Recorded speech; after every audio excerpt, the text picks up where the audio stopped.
काल आपण 14व्या अध्यायातल्या पहिल्या श्लोकला सुरुवात करत होतो. ओळ क्रमांक 1.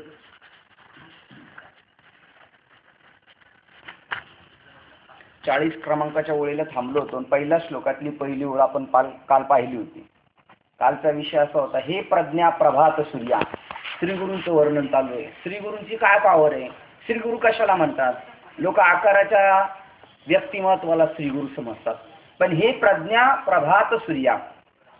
आपली प्रज्ञा जी या प्रज्ञेची काय होणार आहे, प्रभात काल होणार आहे. असं ज्यांच्या सान्निध्यात गेल्यानंतर आपलं ज्ञान, प्रज्ञा म्हणजे ज्ञानाचं उच्च शिखर किंवा विवेकच, आणि त्याचा काय होणार आहे, उदय होणार आहे. प्रज्ञा प्रभात सूर्या सद्गुरूचे आपल्या जीवनामध्ये आपल्या प्रज्ञेचा प्रभात काल उगवणारे. जसं काकड्यामध्ये प्रमाणे बाबा अहंकार निशी घनदाट.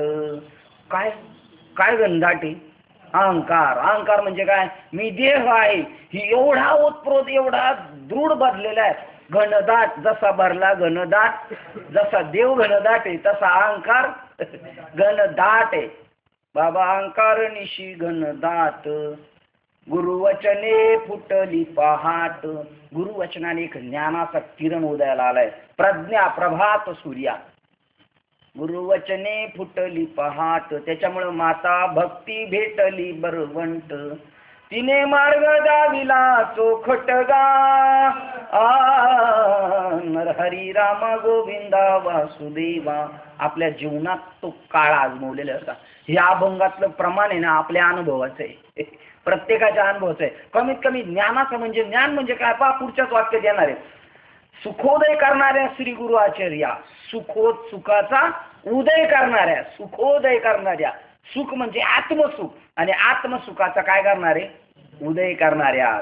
आपला जय जयकार असो. तुझ्या विषयीच्या अज्ञान काळात जगाची मात्र प्रतीती होते. ज्याला श्रीगुरूचं यथार्थ स्वरूप कळत नाही, त्यांच्या स्वरूपाबद्दल ज्या वेळेला आपल्याकडे अज्ञान असतं, त्यावेळेला जगाची यथार्थ प्रतीती येते, म्हणजे जग अनुभवाला येतं. आणि त्यांचं ज्ञान जेव्हा खरोखर आपल्याला कळेल, तेव्हा जगाची प्रतीती नाही, आता ब्रह्माची प्रतीती येते. सगळं ब्रह्म जगामध्ये ओतप्रोत भरलेले, असला अनुभव येतो. तुझ्या विषयीच्या अज्ञान काळात जगाची प्रतीती मात्र होते, व तुझ्या यथार्थ ज्ञान काळात जगाचा बाध होऊन तूच सर्वत्र ओतप्रोत भरलेला दिसतोस. तू स्वयंप्रकाश असल्यामुळे अन्य प्रमाणात विषय होतच नाही. श्रीगुरु स्वयंप्रकाश माने, त्यांना नाही. सूर्याला जे तेज आहे ते यांचं आहे, चंद्राला जे तेज आहे ते यांचे नाही, ते नुसते शिंपल्यासारखे पडलेले. एवढी श्रीगुरूंची महती आहे. आणि त्यांचा ज्या वेळेला आपल्याला यथार्थ स्वरूप कळतं, तेव्हा जग ब्रह्मस्वरूपाने भरलेलं दिसतं. त्याचा तो श्लोक आहे, ज्या ज्या ठिकाणी मन जाय माझे, त्या त्या ठिकाणी निज रूप तुझे, मी ठेवितो मस्तक ज्या ठिकाणी, तेथे सद्गुरु तुमचे पाय दोन्ही. मी तू नाही अशी स्थिती होते. सगळीकडं जगाचा बाद करून तू सर्वत्र ओतप्रोत दिसतो. तू स्वयंप्रकाश असल्यामुळे अन्य कोणत्याच प्रमाणाने दाखवत नाही. यांच्यासारखं आहे का, त्यांच्यासारखे तेच, त्यांना प्रमाणच नाही. कोणासारखे ते त्यांच्यासारखे गातात का, त्यांच्यासारखं सांगतात, ते त्यांच्यासारखेच सांगतात, कारण त्यांना प्रमाण देता येत नाही. विषय भावरहित आहेत ते. नवल लाघव तुझे आहे, तू इतका निरुपाधिक व्यापक आहेस, पण नव तुझा माझी खेळ लपालपीचा. आकाश त्या स्वरूपामध्ये, सद्गुरूच्या स्वरूपामध्ये लपालपीचा खेळ खेळतो. किती व्यापक आहे सद्गुरू, आणि किती संकुचित जीवन जगतात आमचे आचार्य लोक. किती व्यापक स्वरूप आहे. आकाश ज्याच्यामध्ये लपंडाव खेळतो ते आमच्या सद्गुरूचं स्वरूप आहे. कळायला नको आपल्याला ते स्वरूप, ते कळालं पाहिजे आपल्याला ते स्वरूप. ते जर स्वरूप आपल्याला कळालं तर आपण शिल्लक राहू का. आकाश यांच्यामध्ये लपंडाव खेळतं, एवढं त्यांचं व्यापक स्वरूप आहे. आणि त्यातलेच एक आपण त्या पृथ्वी तलावातले एक कण आहोत समजा, पण आपल्याला जर त्यांच्या यथार्थ स्वरूपाची जाण झाली तर आपण आपल्यापणाने शिल्लक राहू का. आपण तेच हो, याला म्हणतात आपणासारखी करत इथं आजकाल. कारण भेटीचा नवलाव हो, पाहूच आता तुझे न दिसे, हा भेटीचा नवलाव आहे. देवाच्या भेटीचा नवलाव काय, पाहूच आता देवाला तर तुझे पण न दिसे, म्हणजे देव वेगळा मी वेगळा दिसत नाही. तुझ्या यथार्थ विशेष स्वरूपाचे वर्णन करायचा प्रसंग आला म्हणजे वेदास आम्हास पंक्तीला एकाच ठिकाणी बसून राहावं लागते. म्हणजे शब्दात तू अविषय आहे. श्रीगुरूचं शब्दाने वर्णन करू शकत नाही. आणि म्हणून ज्ञानेश्वर महाराज म्हणतात, मुकाट्याने गप्प बसणं हेच त्यांच्या स्वरूपाला नमन केल्यासारखे. आणि त्याच्यानंतर ते त्यांना प्रार्थना करतात की तुम्ही मला काय करा, माझ्या कृपारूपी भांडवल सोडा आणि मी जो ग्रंथ तयार करणार आहे त्याच्यामध्ये तुमच्या कृपेरूपीचं भांडवल भरलं तर मी ओतप्रोत असा चांगली प्रकट माझी पोतडी भरली तर मी बी चांगलाच धंदा करेन. त्याच्यानंतर ते सांगतात की आपण सावकार व्हा आणि कृपारूपी भांडवल सोडून माझ्या मतीची पोतडी भरा, ज्ञानरूपी काव्य लाभाने मला थोर करा. तेव्हा श्री गुरु संतोष पाहून म्हणाले, गीता ग्रंथार्थ ज्ञानार्थ स्पष्ट करून सांग. मागे 13व्या अध्यायात क्षेत्र संबंधात जे जग उत्पन्न होते व गुण संबंधाने आत्मा संसारी झाला. कधी जीव कधी संसारी होतो? गुण संबंधाने. म्हणून आपल्याला रजोगुणाचा तर नको गंध लागायला, तमोगुणाचा सुद्धा नको लागायला, आणि सत्वगुणाचा तो नको लागायला, तो बी त्याचाच बाप आहे. पुन्हा जन्म मारण्याच्या ह्याच्यात घालणार आहे आपल्याला. शुद्ध सत्वगुण पाहिजे. संसारी झाला. तत्वत आत्मा गुणातीत असंग आहे, त्यास तो गुणसंग झाला कसा, तो संबंध तरी कोणता, ते गुण कसे किती आहे, तो कोणत्या रीतीने आत्म्यात बांधतात, या गुणातीतांची लक्षणे काय, या सर्व विषयाचा अर्थ स्पष्ट करणे हाच या 14व्या अध्यायाचा प्रतिपाद्य विषय. आत्मा संसारी का बनला? गुणामुळे बनला. गुण कसे, गुण कशाला कोणाला बांधतात आणि गुणापासून कोण सुटलेला आहे, हा 14व्या अध्यायाचा प्रतिपाद्य विषय. काल आपण त्याच्यामध्ये सुरुवात केली होती. सुरुवातीलाच आपण पाहिलं तर देवाच्या स्वरूपाचा, सद्गुरूच्या स्वरूपाचा अजून एक महात्म्य जो सांगताना ज्ञानेश्वर महाराज म्हणतात, जय जय आचार्या समस्त सूरवर्या प्रभात प्रज्ञा प्रभात सूर्या सुखोदया. सुखाचा उदय करणारे, प्रभात करणारे तुम्ही माझ्या प्रभेमध्ये, म्हणजे माझ्या प्रभेची काय करणारे तुम्ही, माझ्या प्रज्ञारूपी प्रभा निर्माण होणार, म्हणजे माझा सूर्योदय होणारे. जय जय सर्व विसावया. एक प्रमाण असे की मेघे माझी वाचा तुटी, त्याचं तिसरं चरण काय, विश्रांतीचा ठाव पायी संतांची अभाव. पहा, जय जय सर्व विसावया. सगळे लोक जिथं विसाव्याला येतात, आणि विसाव्याला येणं म्हणजे नेमकं काय, उन्हातून आला सावलीत बसला, ते सुख आहे. ते जीवाचा स्थायी स्वभाव आहे ना, ते सुख शोधतंय, सुखा लागी करती उन्हात सुखाशी तळमळ करतंय. त्यावेळेला उन्हापासून सुख कुठं मिळणार आहे, तर सावलीत मिळणार. विश्रांती घ्यावं कल्पाने. मग कल्पांतच्या काळात सुद्धा जिथे विश्रांती राहील, म्हणजे जगाचा राग झाला तरी विश्रांती भेटेल, ते कोणतं स्थळ आहे पाती सांगतात. जय जय सर्व विसावया. कोणतं? सोहम भाव सुहावया. कुठे विसावा आहे? सोहम भाव सुहावया. सोहम भाव सुहावया. सोहम भावामध्ये खरी विश्रांती आहे. विश्रांतीचा ठाव पायी, हे संतांचं वर्णन चालू आहे. विसावा आहे, मैताला विसावा आहे, तसं आपल्याला बी विसावा भेटला पाहिजे. आणि तुकाराम महाराज म्हणतात, मी सोहम भाव सुहावया. त्याच्यामध्ये सांगतात, याजसाठी केला होता अट्टहास, आता निश्चिंतीने पावलो. पाहता हे विसाव्याचं काय अर्थ आहे बघा. आणि आळंदीला पंढरपूरला जाताना बी काका म्हणतात विसावा घेतो आहे की नाही आपण. विसावा कुठे? शिनलेला भागलेला जीव, तिन्ही तापाने शिनलेला जीव जिथं विसाव्याला जातं तिथं या तिन्ही तापाचं काही चालत नाही. ती जागा म्हणजे विसाव्याची जागा आहे. सोहम भाव सुहावया. नाना लोक हेलवया समुद्रातून. तू समुद्राने व्यापलेला आहे आणि त्याच्यावरती लाटा जे हेलकावे खातात ना, तशी लोक तुझ्यावरती काय करतात, हेलकावे खातात. ऐके का अर्थबंधू, तू जीवाचा कोण आहेस? जीवाचा अर्थबंधू, जीव ज्याचा शोध करतोय त्याचा तू काय रे, दीनबंधू आहेस. दिनानाथ ब्रीद सांभाळे आपुले, तसं तुझं आहे तू.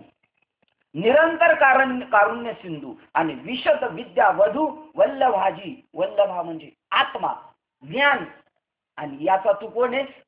पती आहेस. त्या ब्रह्मविद्यारूपी तुझा पती म्हणजे आत्मा, तो तू आहेस. म्हणजे सद्गुरू कोण आहे? आत्मा आहे. तू जयाप्रती लपशी, जिथं सद्गुरू लपले जातात तया विश्व हे दाविसी. जेव्हा तुझं स्वरूप तू लपून ठेवतो जगापासून, तुझं आकलन होऊ नये जगाला देत, त्यावेळेला जगाला जग दिसते. तू जयाप्रती लपसी तया विश्व हे दाविसी आणि प्रगट ते करसी तर अवघेची तू. जर तुझं ज्ञान जर समाजाला कळालं, तुझं यथार्थ स्वरूप कळालं, तर प्रगट करशी तर तू अवघेची तू. इथपर्यंत काल आपण आलेलो होतो. त्या सद्गुरूचं वर्णन आहे. असे व्यापक जे तत्व आहे ते सद्गुरू तत्व आपल्या प्रत्येकाच्या हृदयात विद्यमान आहे. ज्याची इथं चाललेली ना ख्याती चाललेली, ज्याची वाखाणणी करायचंय ते तुमच्या आमच्या हृदयात असलेल्या तत्वाबद्दल त्याची महती गातात. ते तत्व एकच आहे, पण दिसायला काय झाले अनेक झालेले. आणि म्हणून सुरुवातच बघा ना श्लोक एकच आहे पण अनेक झालं. आणि म्हणून पहिली ओळ आलेली आहे पहा, पुनरपी सर्व ज्ञानातील उत्तम व परम ज्ञान. पुनरपी सर्व ज्ञानातील उत्तम व परम ज्ञान मी तुला सांगेन, पुन्हा सांगेन, पुन्हा सांगेन. 14वा अध्यायाला पुन्हा ज्ञान सांगेन. जे ज्ञान जाणून सर्व मुनी या शरीरात नाशानंतर, जे ज्ञान जाणून सर्व मुनी या शरीराच्या नाशानंतर सर्वोत्तम सिद्धीला प्राप्त झाले. सर्व उत्तम सिद्धी म्हणजे कोणती सिद्धी? आत्मसिद्धी. त्या आत्मसिद्धीला प्राप्त झाले. पहा आता ओळ क्रमांक पहिली सुरुवात करूया आपण. म्हणून अर्जुना श्रुतीने पर असे म्हणून त्या ब्रह्मज्ञानाचा महिमा वारंवार प्रसिद्ध केलेला आहे. कोणत्या ज्ञानाचा महिमा? ब्रह्मज्ञानाचा महिमा, परब्रह्मज्ञानाचा महिमा वारंवार प्रसिद्ध वर्णन केला आहे. ते ब्रह्मज्ञान तुला आम्ही आता पुन्हा सांगतो. ब्रह्मज्ञान तुला आता पुन्हा सांगतो. आता सांग बरं, आता किती गुरूंकडे आपण गेलो, किती लोक याच्यावर चाललेली आहेत प्रवचन, काय पुन्हा सांगतो? ब्रह्मज्ञान सांगतो नाही, ऐकतोय नाही, पण मात्र प्रवचन आहे का ब्रह्मज्ञानाच्या जगामध्ये? आहे. हे मराठीची नगरी ब्रह्मवेदीचा काय करी, पण काय केलंय लोकांनी? आता दुष्काळ केलाय. त्याच्याबद्दल आपण सरकारने दुष्काळ केला तर त्याच्या नावाने ठे ठे चालू आहे. जर दुष्काळ पडतोय वास्तविक वातावरणातून, पण जबाबदार कोणाला धरलं होतं? मग त्याची पूर्तता यांनी नको करा. तसं इथं जे सरकार बसलेलं आहे या बॉडीवर, या जागेवर, ते सरकारचा जबाबदार. साधा ट्रेनचा ऍक्सिडेंट झाला तर रेल्वे मंत्री लगेच राजीनामा देऊन टाकतोय. तो ट्रेन चालवायला होता, तो पाहायला होता, पण तरी त्यांनी जबाबदारी स्वीकारली. इथल्या लोकांनी नको जबाबदारी स्वीकारायला. ही जबाबदारी त्यांची. आणि आपल्याला आपण डुबे तर डुबे साथ यजमान पडले की डुबे, एवढ्या पापाला भागीदार होणार. पुन्हा सांगतो, सहज विचार करून पाहिल्यास ज्ञान म्हणजे चितघन परब्रह्म हे जीवाचे आपले स्वरूप असून आदित्यमुळे पर म्हणजे परके झाले. म्हणून संसार व स्वर्ग हेच आपल्या स्वरूपाप्रमाणे आवडले. म्हणून ब्रह्मास पर म्हणणे भाग पडले. ब्रह्माला परब्रह्म का म्हणणं भाग पडलं? जीवाचं स्वरूपच काय आहे? ब्रह्म आहे. पण त्यालाच वाटायला लागलं मी तर साधा, मी जीवन, मला कधी देव भेटणार, आणि मग हे परब्रह्म आहे ते परत स्वतःलाच तो काय समजू लागला? परका समजू लागला. म्हणून परब्रह्म म्हणावं लागलं. नाही ते फक्तच ब्रह्म आहे, फक्त ब्रह्म आहे. पण ते ब्रह्माने काय स्वतःच ब्रह्माने समजलं काही तर माझं स्वरूप नाही, मला कोणाकडून तरी दुसऱ्याकडून. आणि म्हणून पर आणि परब्रह्म स्वतः सुखरूप असताना त्यांनी स्वतःचा चार्ज घ्यायच्याऐवजी त्यांनी स्वतःला काय समजलं? संसार आणि स्वर्ग सुख हे माझं सुख असं समजल्यामुळं तो अजून काय झाला? या ब्रह्मसुखाला परका झाला, दुरावला. त्याच्यामुळे त्याचं नाव काय पडलं? परब्रह्म. कारण पर म्हणजे परके झाले, कारण संसार व स्वर्ग हेच आपल्या स्वरूपाप्रमाणे आवडले. आपल्या स्वरूपाप्रमाणे त्याला ते सुद्धा आवडलं. आता ते आवडलं म्हणल्यानंतर याला तो मुकला गेलेला आहे. म्हणून ब्रह्मास पर म्हणणे भाग पडले, भाग झाले. अरे याच कारणास्तव आत्मज्ञान भवस्वर्गाधिक सर्व ज्ञानापेक्षा उत्तम, अत्यंत श्रेष्ठ असे मी म्हणतो. आणि म्हणून म्हणतात याच कारणास्तव, कोणत्या? स्वर्ग आणि संसारामुळं तो त्याच्यापासून बाजूला गेला. आणि म्हणून आत्मज्ञान श्रेष्ठ आहे का तिथं सुख त्याला तिथंच भेटणार आहे जागेवर. आणि हा सुखामुळं तिकडं पाहायला लागला, इकडं पाहायला लागला सुखाकडं. म्हणून अरे याच कारणास्तव आत्मज्ञान भवस्वर्गाधिक सर्व ज्ञानापेक्षा उत्तम, अत्यंत श्रेष्ठ आहे असे मी म्हणतो. कारण ब्रह्मज्ञान हे अग्निस्वरूप असून इतर ज्ञाने त्याच्या पुढे तृणासारखी आहेत. काय वाक्य आहे बा. आणि त्या ज्ञानाची तर आपल्याला खबर नाही. ब्रह्मज्ञान अग्निप्रमाणे, बाकीची सगळी ज्ञान गवताप्रमाणे, म्हणजे ती जळून राख होतील याच्या पुढे. एवढं उत्तम ज्ञान आहे ज्ञान अग्नी. काय वाक्य बघा लगेच ज्ञानेश्वर महाराज. भगवान परमात्म्याचं ज्ञान अग्नी सर्व कर्मानी भस्मसात. ज्ञान अग्नी आहे, ज्ञान अग्नी स्वरूप आहे. त्याच्या पुढे काहीच टिकू शकत नाही. म्हणजे तुमचं कर्म किती वेडा असू द्या, किती वाईट कर्म असू द्या, ते त्याच्या पुढे टिकूच शकत नाही. किती मोठं कर्म असू द्या वाईट, तरी तृण अग्नी मिळेल, लगेच जळून राख होईल. आणि कर्म जळून राख झालं म्हणजेच मुक्तीचा आस्वाद भेटेल तुम्हाला. तेव्हा स्वस्वरूपाच्या घराकडे जाता येईल. जर कर्म शिल्लक राहिलं तर पुन्हा पुनरपी जन्मा येणे लागेल. कारण ज्या उत्तम श्रेष्ठ असे मी म्हणतो, कारण ब्रह्मज्ञान हे अग्निस्वरूप असून इतर ज्ञान याच्या पुढे तृणासारखे आहेत. कारण ज्या ज्ञानाच्या विषयी ज्या ज्ञानाची विषयी करण्याची मजल संसार व स्वर्ग या सुखापलीकडे नसते. इतर ज्ञान जी तृणासारखी, त्यांना का म्हटलं? कारण त्या ज्ञानाची मजल कुठपर्यंत? संसार आणि स्वर्गापर्यंत त्यांची पळापळी. इतर ज्ञानाकडे त्यांची पळापळी नाही. ज्याला यज्ञाधिक कर्मच उत्तम वाटतात, उपासनाच देवाची योग्य वाटते, त्याला ज्ञान नको म्हणतो. ज्याला द्वैताशिवाय दुसऱ्या कशाची ओळख म्हणजे परीक्षा नसते, असल्या ज्ञानाने लोक बरगटलेले. त्यांना द्वैतच जगामध्ये दिसतं. मुळात देवच वेगळा वाटलाय त्यांना. हेच मुळातलं द्वैत आहे. माणसाचं द्वैत नाही महत्वाचं द्वैत आहे मी वेगळा आणि देव वेगळा. हे द्वैत त्याच्याशिवाय त्याला कशाचीच ओळख नसते, परीक्षा नसते. आता भरपूर आपल्याला सांगितलेलं देवाला नैवेद्य घेऊन जा, हे चांगलंच कृत्य आहे, हे यज्ञातलंच कर्म आहे. पण देवाला नैवेद्य घेऊन जा म्हणजे इथं द्वैत आलं ना. मग ती ज्ञान जी कोणती आहे ती द्वैताचा पुरस्कार करणार आहे. आणि आमच्या साधूचं ज्ञान आहे अद्वैताचा पुरस्कार करणार आहे. ती इतर सर्व ज्ञाने या आत्मज्ञानाने स्वप्नवत मिथ्या केलेली आहे. बाकीची ज्ञान आत्मज्ञान एकदा झालं ना का याच्यामध्ये रुचीच लागणार नाही तुम्हाला. जसं तुम्ही आपण ऐकलेले अश्वत्थामा रोज आई पिठवणी करून त्याला द्यायची आणि म्हणायची बाळा दूध दे. आशु किती लोक महाराष्ट्रात पिठवणी सगळे घेऊन राहिलेले अश्वत्थामाच्या नावाने, उपमन्यूच्या बाजूने. हे अश्वत्थामाचं बी तसंच होतं. कारण तो पांडवांच्या बरोबर राहायचा आणि एक दिवशी राजाच्या घरी गेला. कोण? उपमन्यू कारणे ते समुद्र केलेलं आहे त्यांनी. यांचं असंच झालं. आणि एक दिवशी यांच्या बरोबर गेला दुर्योधनाधिक पांडवांबरोबर आणि तिथे गेला दूध पिऊन आला.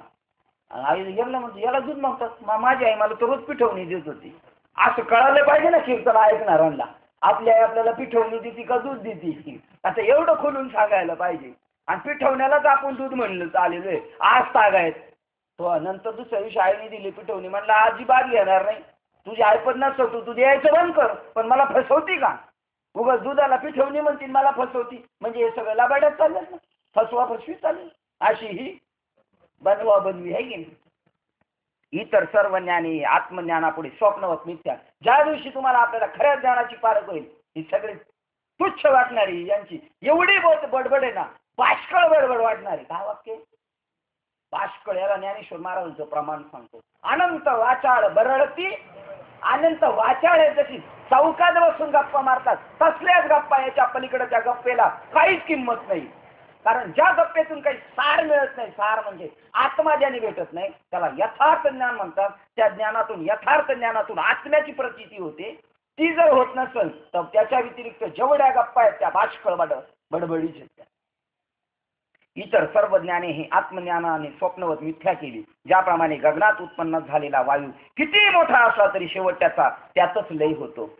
किंवा सूर्य उगवल्यावर जसे चंद्राधिक नक्षत्रांची तेज लोकतात, अथवा प्रलय काळाचे पाणी वाढल्यावर ज्याप्रमाणे नदी नद हा भेद उर्वरित राहत नाही, त्याप्रमाणे आत्मज्ञानाचा उदय झाला असता इतर सर्व ज्ञाने लय पावतात. म्हणून अर्जुना, या ज्ञानाला आम्ही उत्तम असे म्हणतो.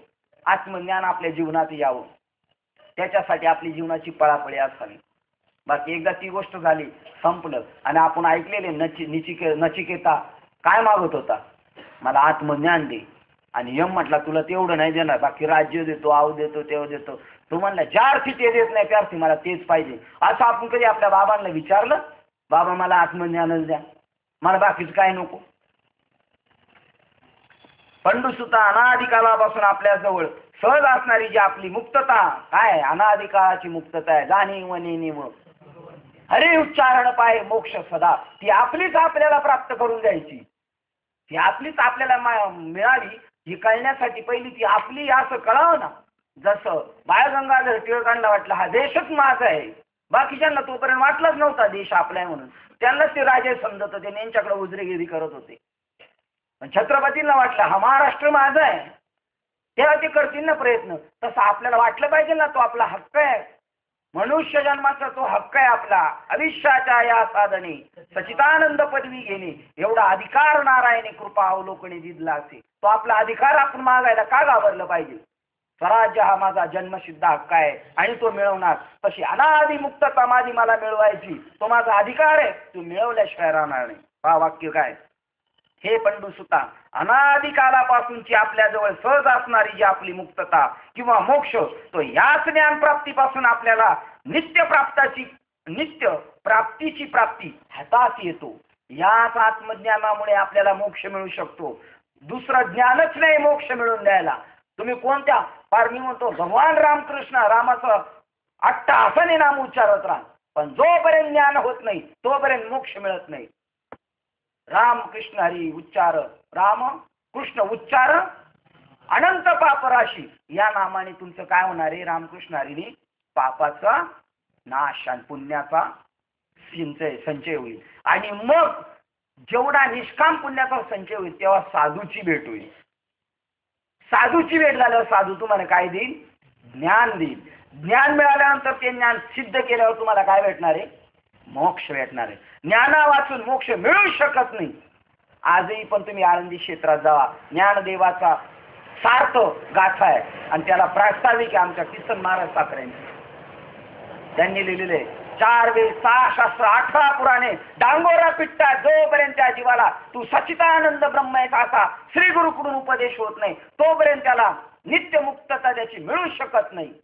आणि रामकृष्ण आदी जे अवतार आहेत ते त्या जीवावर अनुग्रह करण्यासाठी आलेले आहेत. त्यांच्या जवळ जाऊन मग त्यांची जेव्हा कृपा होईल आपल्यावर, तेव्हा ते आपल्याला अशा साधू सद्गुरूची वाट दाखवतील आणि मग त्याला आपल्याला भेटणार ते. केवळ याच ज्ञानाने होणार, दुसरं ज्ञानच नाही. मोक्ष ह्याच ज्ञानाच्या प्राप्तीपासून आपल्याला नित्य प्राप्ताची प्राप्ती हातात येणार आहे. आपणच नित्य आहोत आत्मा, त्याचीच प्राप्ती करायची आपल्याला, म्हणजे प्राप्ताचीच प्राप्ती करायची. याचा अनुभव आला असता सर्व विचार शून्याते संसाराला वर डोकेच काढू देत नाही. आणि आपल्या जर डोक्यावर संसार नसतो तर अजून आपण विचारशूर झालेले नाहीत. आपण विचारशूर झाले नाही, उलट आपण परकीय सैन्य पाहिलं का पाठ दाखवून पळून जाणारे आपण आहेत. काय म्हणतात त्यांना? पळकुटे आहेत आपण.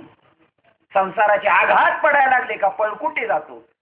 पण तुकाराम महाराज म्हणतात मीच असला नाहीये, आणि जे संसाराला जिंकतात त्यांनाच आम्ही शूर म्हणतो. संसार जिंकावा संसार, इणे नावेचे शूर, इणे नावेचे शूर, ये रो कायती बापुडी, काय तुकाराम महाराजांनी फटका मारलेला आपल्याला, पण नाही आपल्याला कळत. जिंकावा संसार, येणे नावे तरी शूर, नाही तर बाकीची ये रते काय बापुडी, चीर अहंकाराची घोडी. संसाराचे बोजे वाहणारी घोडे ते सगळे. खरा संसार तो ज्यांनी संसाराला डोकेच नाही, ज्याला अनुभव आला असता सर्व विचार शून्याते संसाराला वर डोकेच काढू देत नाही. ते आपल्या मनाची विषयाकडे जाणारी धाव मानानेच मागे हटून त्याला जागच्या जागी बसवल्यावर सहजच विश्रांती प्राप्त होते. ते जरी पुढे पळायला लागलं मन विषयाकडं, त्याला जाऊ देत नाही. मन विषयाकडे पळणं म्हणजेच संसाराकडं पळणं. त्याला पुन्हा माघारी ओढून ते शांत बसवतात आणि मग विश्रांती प्राप्त होते. त्याला स्वतः ब्रह्मस्थिती लाभते. आपण जर आपल्या विचारावर पुन्हा जर ठाम आलो ना, होणार आपली चलबिचल या जगामध्ये चालताना, पण जर पुन्हा आपण शांत झालो आणि रिटर्न आलो आणि स्थिर झालं तर काय प्राप्ती होणार आहे? आपल्याला विश्रांती प्राप्ती होणार. म्हणजे विश्रांती म्हणजे काय? स्वतः ब्रह्मस्थिती लाभते. विश्रांतीचा परत अर्थ दिलेला आहे, स्वतःला ब्रह्मस्थिती लाभते म्हणून विश्रांतीचा ठाव. जिथं ब्रह्मस्थिती भेटते त्याचं नाव विश्रांतीचा ठाव आहे. म्हणजे ब्रह्मसुखाचा ठाव. जसा पोहणारा म्हणतो ठाव आहे का नाही, तसा हा ठाव लागलाय. कशाचा? ज्या ज्ञानासाठी पळत होता 84 लक्षणे सुख, ब्रह्मसुख प्राप्त व्हायला, त्याला काय लागलाय आता? विश्रांतीचा ठाव. पायी संतांची अभाव ब्रह्मस्थिती लाभते. असे झाल्यावर ते देहात असूनही देहासारखे परिच्छिन्न आपण आहोत असे समजत नाही. असं सुख आत्मसुख झाल्यानंतर तो स्वतःला 3.5 हाताचा समजू शकत नाही. आणि समजत असेल तर तो ज्ञानी नाही. ज्ञानाचा फक्त त्यांनी काय केलेलं आहे? शो केलेला आहे, वास्तविक ज्ञान नाही. म्हणून आपण आहोत असे तो परिच्छिन्न आहोत असे आपण समजत नाही. नंतर ते स्थूल सूक्ष्म देह हृदयाचे दुबळके एकदम ओलांडून निराश करून बोधदृष्ट्या माझ्याच योग्यतेस प्राप्त होतात. दुबळके असतात ना झाडं, तसं स्थूल आणि सूक्ष्म हे असे आपल्याला फाटे फुटणारे होते. त्या दुबळक्याला तोडून टाकतो आणि बोधरूपी स्वरूपावर जाऊन निजला जातो. कारण अरे अर्जुना, जे ज्ञाते माझ्या नित्यतेने नित्य आहेत, काय वाक्य बघा, जे ज्ञाते माझ्या नित्यतेने नित्य आहेत. आपण नित्य आहोत का अनित्य आहोत? आपल्याला नित्य आहोत का अनित्य आहोत? आपण नित्य आहोत. आपल्याला ऐका का वाटतं का आपण जाणार आहे, मरणार आहे? आपण मरणार म्हणलं अनित्य, आणि नित्य म्हणजे आम्ही कधीच मरणारे नाही. नित्य आहेत आणि माझ्याच परिपूर्णतेने परिपूर्ण आहेत. आणि मी जसा नेहमी अनंत असून महानंद रूप असतो, जसा मी सिद्ध सत्य समुद्र असतो, तसे तेही असतात. त्यांच्यात आणि माझ्यात भेद मुळीच शिल्लक राहत नाही. कारण ज्याप्रमाणे घटाचा नाश झाल्यावर घटाआकाश महाआकाश रूप होते, त्याप्रमाणे मी जसा व जेवढा आहे तसेच व तेवढे तेही होतात. आपण सुद्धा तेवढेच आहोत आणि तेवढेच आहोतच. फक्त आपल्या मनाची काय तशी नाही अजून झालेली, भूमिका झालेली नाही. किंवा मूळच्या दिव्यापासून लावलेल्या पुष्कळ दिव्यांच्या ज्योती एकत्र केल्या म्हणजे त्यांचे तेज त्या मूळ दिव्यातच मिळते. तसे समज अर्जुना, त्याप्रमाणे त्या ब्रह्मज्ञ पुरुषाच्या ठिकाणी द्वैताची एरधार संपली व आता मी व तू असा वास्तव भेद उर्वरित राहतच नाही. हा भेद शिल्लकच राहते. नामाची अर्थरूप जी स्वरूपे एका पंक्तीला, नामाची अर्थरूप जी स्वरूपी एका पंक्तीला एक स्वरूपाने भक्ती सिद्धार्थ नाम मात्र कल्पित भेद असल्याचे दिसून कदाचित नांदतात. फक्त आता म्हणायला भेद कोणत्या ज्ञानाने? पहा तुकाराम महाराजांच्या काकड्या काढलो आपण. फक्त भेद म्हणायला राहिला नाही तर हा भेद झालोय.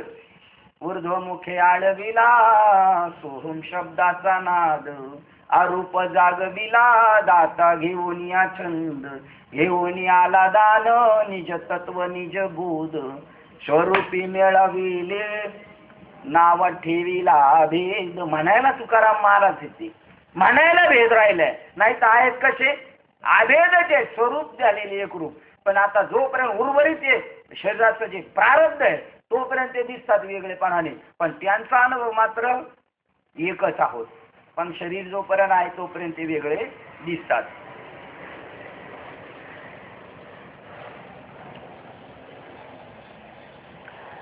याच कारणामुळे ज्यावेळी मूळ सृष्टीचा आरंभ होतो त्यावेळी त्याला जन्म घ्यावा लागत नाही. पहा, त्यामुळे तो एकरूप झाल्यामुळं आता पुन्हा सृष्टी जन्माला येणार, पण तो जन्माला येणार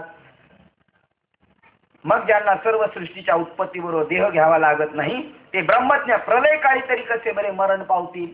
ज्यार्थी जन्मच नाही त्यार्थी आता त्यांना मरण सुद्धा नाही. बा, हे तुकोबरायचा स्वानुभव आहे. मरण काय बीज बाजूने केली नाही नामा, जन्म बी नाही आणि मरण बी.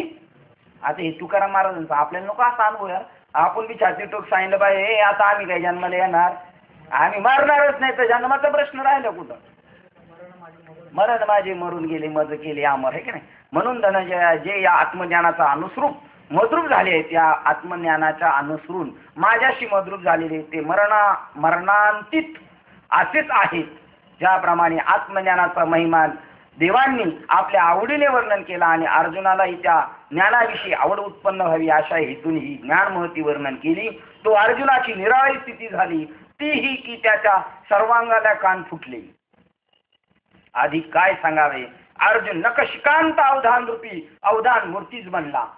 परमार्थ ऐकायचा असेल ना माणूस एकदम क्लिअर पाहिजे, बस त्याचं एकच लक्ष पाहिजे. आणि दुसरे मग अभंग दुसरा म्हणणार उद्या परत, मग आजचाच अभंग तो राव म्हटला पाहिजे. मी तर म्हणतो एकच अभंग आयुष्यभर म्हटलं पाहिजे, जोपर्यंत आपण पुढच्या वर्गात जात नाही तोपर्यंत.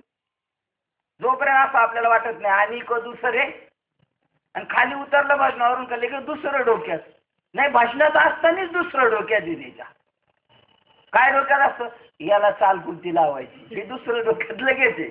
त्याच्यानंतर तिसऱ्याचं चाल कोणती लावायची, कोणतं काय करायचं, एवढा जोपर्यंत या वर्गातून पुढच्या वर्गात जात नाही तोपर्यंत म्हणूच नाही. वाचाळपणाचा परमार्थच नाही. मी तर म्हणतो जो म्हणतो ना अभंग तो त्या स्थितीवरच नसतो, आणि म्हणून तो अभंग म्हणतो. आणि जो त्या स्थितीवर आहे ना तो म्हणतच नाही. तो म्हणतो आता काय म्हणावं. त्याला असा आपला प्रश्न पडला पाहिजे, काय म्हणावं. म्हणजे एक हा प्रश्न असा येड्याला बी पडतो काय म्हणावं, आणि एक प्रश्न शहाण्याला बी पडतो बरं का. नाही तर येडे बी शहाण्याच्या मापाने मोजले जातील. मग ते म्हणतील काय म्हणू.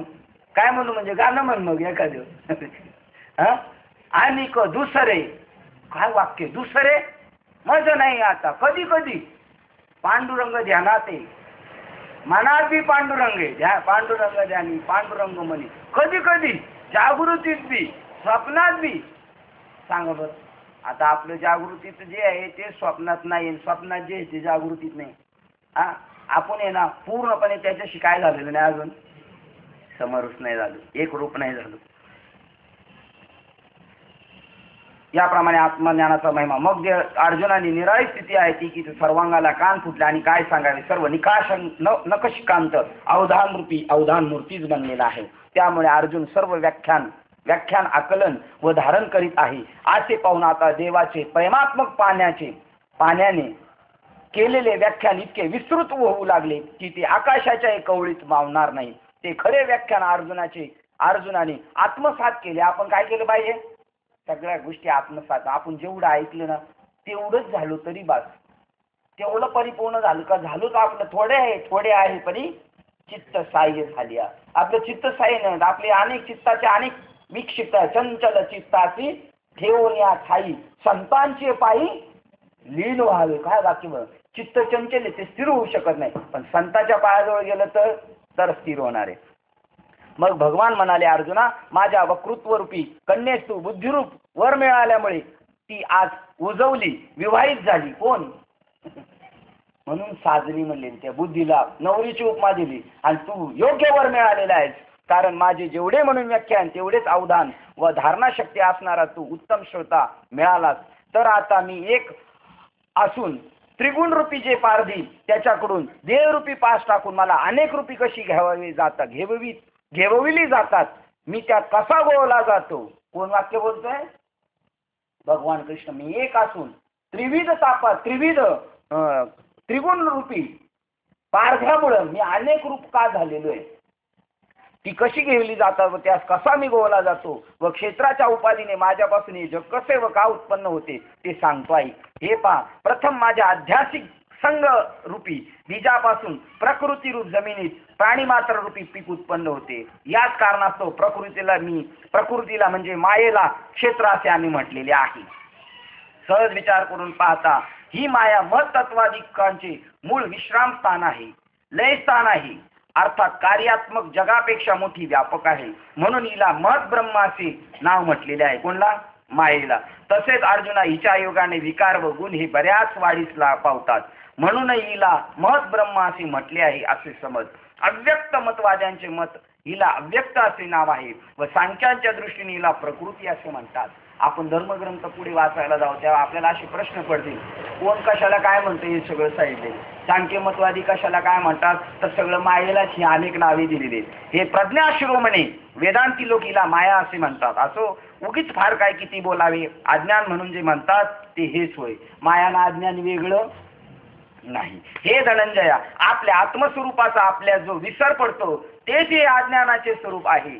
काय ओळे बा, अज्ञान कशाला म्हणतात, माया कशाला म्हणतात. आता एक सांगत दिलं. कोणीला माया म्हणतो, कोणीला प्रकृती म्हणतो, कोणीला महत तत्वादी, कोणीला महत ब्रह्म म्हणतोय. आणि वेदांतवादी याला काय म्हणतात, माया म्हणतात. काही लोक हिला अज्ञान म्हणतात. आणि आता याचं मूळ स्वरूप सांगतात. काय पहा, ओळ क्रमांक 71 क्रमांकाची ओळ बघा. आपला आपण पै विसरू जो धनंजया, आपला आपण पेया विसरू जो धनंजया, तेचे रूप या अज्ञानाशी. अज्ञान कशाला म्हणतात, आपलाच आपल्याला विसर पडणे यालाच नाव धनंजय अर्जुन अज्ञान म्हणतात. याच्यापेक्षा वेगळा अज्ञान नाही. आता अज्ञान म्हणजे आपण काय काय समजलेले. आणि म्हणून काय काय बाबा लोक म्हणतात मला काही कळत नाही. हे कोणाला कळालं म्हणले, मला काही कळत नाही हे कोणाला कळालं, हे ज्ञानालाच कळालं. ज्ञानाने उत्तर दिलेले काय, मला काही कळत नाही. म्हणजे ज्ञान आहे ना, ज्ञानच तुझं स्वरूप आहे. पण त्याच्यावर काय आलेलं आहे, तुझं स्वतःचं विस्मरण झालेलं आहे तुला. आणि म्हणून तू काय म्हणतोय, मला कळत नाही. अज्ञान आपला विसर आपल्याला धनंजय, त्याचंच नाव अज्ञान. हे धनंजय आपल्या आत्मस्वरूपाचा आपल्याला जो विसर पडतो तेच या अज्ञानाचे स्वरूप आहे. आणखी एक अज्ञानाचे स्वरूप आहे ते असे की ज्याप्रमाणे हातात दिवा घेऊन अंधार शोधू लागले असता तो दिसत नाही. याला तुकोबरायचं प्रमाण बघा. दीप घेऊन शोधती अंधकार. कधी याच्या बाबतीत भेटेल की याचा दिवा? दिवा जिथं जिथं जाईल तिथं तिथे काय पडणार आहे? प्रकाश. तसा हा देव शोधायला निघालेला आहे. कोण? देवच निघाले देव शोधायला. आता कधी भेटवायचं सांगा बरं? देवाची कशी काय गाठवायची? देव शोधायला निघाले. कोण? देव शोधायला निघालेले. त्याप्रमाणे आत्मस्वरूपाचा विचार केला तर त्यावेळी ते अज्ञान दिसेनासे होते. पहा, दिवा शोधू लागले असता दिसत नाही, त्याप्रमाणे आत्मस्वरूपाचा विचार केला त्यावेळी ते अज्ञान दिसत नाही. ज्या वेळेला दिवा घेतला त्यामुळं अंधार संपला. त्याप्रमाणे आत्मज्ञानाचा हृदयात विचार झाल्यानंतर अज्ञान शिल्लक राहत नाही. दूध घोटीत ढवळीत बसले म्हणजे जशी त्यावर साय दिसून येत नाही व तेच घोटले नाही तर स्थिर झालेला दुधावर साय दिसून येते. किंवा मनुष्य ज्यावेळेस जागृत अवस्थेत नसतो अथवा स्वप्न अवस्थेत नसतो किंवा समाधी अवस्थेतही नसतो त्यावेळेस जशी गाढ झोप सुषुप्त अवस्था असते किंवा वायू उत्पन्न झालेला नसतो त्यावेळी आकाश मात्र जसे एकटे रिकामे असते त्याप्रमाणे इतर अवस्थांशिवाय जी निवांत निद्रा अवस्था तेच खरोखर अज्ञान होय. नीती निवांत राहणे त्याच अज्ञानी काहीच नाही त्याच्याकडं. हो, ज्यावेळेस आपल्या समोर एखादा झाडाचा बुडखा असतो तेव्हा पलीकडे दिसत आहे तो खांब आहे किंवा पुरुष आहे असा एक कोणता तरी निश्चय होत नाही. काय भासते हेही कळत नाही, परंतु काहीतरी आहे असे मात्र दिसते खरे. त्याप्रमाणे आत्म्याचे निव्वळ सच्चिदानंद स्वरूप आहे तसे ज्यावेळेस खरोखर दिसत नाही व दुसरे काही देहाधिक वस्तू आहे यापैकी काहीच निश्चय होत नाही अशा स्थितीस अज्ञान म्हणतात. मी शरीर आहे का हेही निश्चय येत नाही आणि आत्म्याची सुद्धा त्याला ओळख नाही. आत्म्याची ओळख नाही आणि शरीर मी आहे का मी नाही हे बी कळत नाही. याचंच नाव अज्ञान आहे. रात्र नाही दिवस नाही, मी शरीर नाही आणि मी सच्चिदानंद रूप आहे हे माहित नाही आणि या मधल्या स्थितीला काय म्हणतात? अज्ञान. रात्र नाही दिवस नाही दोन्हीच्या संधीत जसा सायंकाळ सांजवेळ म्हणतात त्याप्रमाणे निजात्म्याचे व विरुद्ध म्हणजे जगताचे ज्ञान होत नाही. निजात्म्याचे ज्ञान नाही आणि जगताचे ज्ञान नाही. विचारसागर मध्ये विचारसागर का कोणता ग्रंथ आहे? अजून एक ग्रंथ आळंदीमध्ये पहा, नाव सांगतो तुम्ही कधीतरी घेऊन या. कमीत कमी नसले आपल्याकडे तर गीता आणि भागवत आपल्याकडे प्रत्येकाकडे असले पाहिजेत. तेच आपल्याला काय सोडवणार आहे. त्याच्यात सांगितलं जगाचा काय संबंध, जगाचा माझा काय संबंध, जग काय मी काय. जग काय हे जरी कळायला गेलं तरी त्याला ज्ञान होणार की नाही? कारण जग कशावर दिसतंय? त्या स्थितीवर दिसतंय. मी कशावर दिसतोय? पण त्याला निजात्म्याचं ज्ञान नाही जगाचं ज्ञान नाही. याचंच नाव अज्ञान आहे. अशी जी कोणी एक दोहोमधील अनिर्वचनीय स्थिती तिला अज्ञान असे म्हणतात. त्यामुळे गुंडाळलेला चित प्रकाश म्हणजे अज्ञानाचे आवरण झालेले जे चैतन्य त्याला क्षेत्रज्ञ अशी संज्ञा आहे. हे काय माहिती का? हिऱ्याला गुंडाळून ठेवलेलं आहे त्यामुळे हिऱ्याची चकाकी नाही. हिऱ्याला जसं कापडात गुंडाळून ठेवलं त्याची ताकद कळत नाही तसं याच्या आतमध्ये कोण आहे? चैतन्य. त्याला यांनी पांघरून घातलेले. पहा एक पाऊल पुन्हा मागं जाऊ. अशी जी कोणी दोहोमधील अनिर्वचनीय स्थिती अज्ञान असे म्हणतात. त्यामुळे गुंडाळलेला चित प्रकाश म्हणजे अज्ञानाचे आवरणात झालेले जे चैतन्य त्याला क्षेत्रज्ञ असे म्हणतात. आतल्या आत्म्यालाच काय म्हटलेले आता? क्षेत्रज्ञ. पण क्षेत्रज्ञ का म्हणले? त्याला कशाचं आलेले? चिन्हांनी गुंडाळून ठेवलेले या वस्त्राने. आपले शुद्ध स्वरूप तर जाणले जाऊ नये व अज्ञान मात्र वाढवावे तेच अज्ञान उपहित चैतन्याचे क्षेत्रज्ञाचे जीवात्म्याचे रूप होय. जीवाचं काय? आपलं स्वरूप तर आपल्याला कळून देत नाही पण अज्ञानात मात्र संसार वाढवीत राहतो. म्हणजे हा तर संसार गाडग्या माडक्याचा तर वाढवतो पण त्याच्याबरोबर 84 लक्ष येऊन येतात. हा माया व चैतन्य यांचा अनर्वचनीय संयोग नीट लक्षात आण. कारण मूळ शुद्ध स्वरूपावर मायेचा आध्यात्मिक संबंध असणे हा स्वभाव आहे. मूळ स्वरूपावर आध्यात्मिक संबंध, रशीवर साप दिसणे आध्यात्मिक संबंध. त्याप्रमाणे मायेच्या अनुरोधाने शुद्ध चैतन्य आत्मस्वरूप विसरून अनेक रूप घेते असे दिसते. कोण? वाक्य पहा, कोण? त्याप्रमाणे मायेच्या अनुरोधाने शुद्ध चैतन्य आत्मस्वरूप विसरून स्वतःला अनेक रूप घेत असते. ज्याप्रमाणे दरिद्री मनुष्य भ्रमिष्ट झाला असता तो रस्त्याने जाऊ लागला म्हणजे इतर लोकांत म्हणतो की सारे जा रे मी राजा झालो आहे, किंवा मूर्छा आलेला एखादा मनुष्य ज्याप्रमाणे आपण स्वर्गात गेलो आवाचे भ्रमाने म्हणतो, त्याप्रमाणे एखादा आत्मस्वरूपावरून एकदा का दृष्टी आत्मस्वरूपावरून चळली म्हणजे कल्पनेने जे जे दृश्य मांडले जाते त्याचेच नाव मी सृष्टी प्रसवतो असे म्हणतो. आत्मस्वरूपापासून दृष्टी बाजूला घसरली तर म्हणतो हे जग निर्माण झालेले, आणि त्यावेळेला देवानेच हे प्रसवलेले. आणि आत्मस्वरूपावर राहिलं तर काहीच झालं नाही.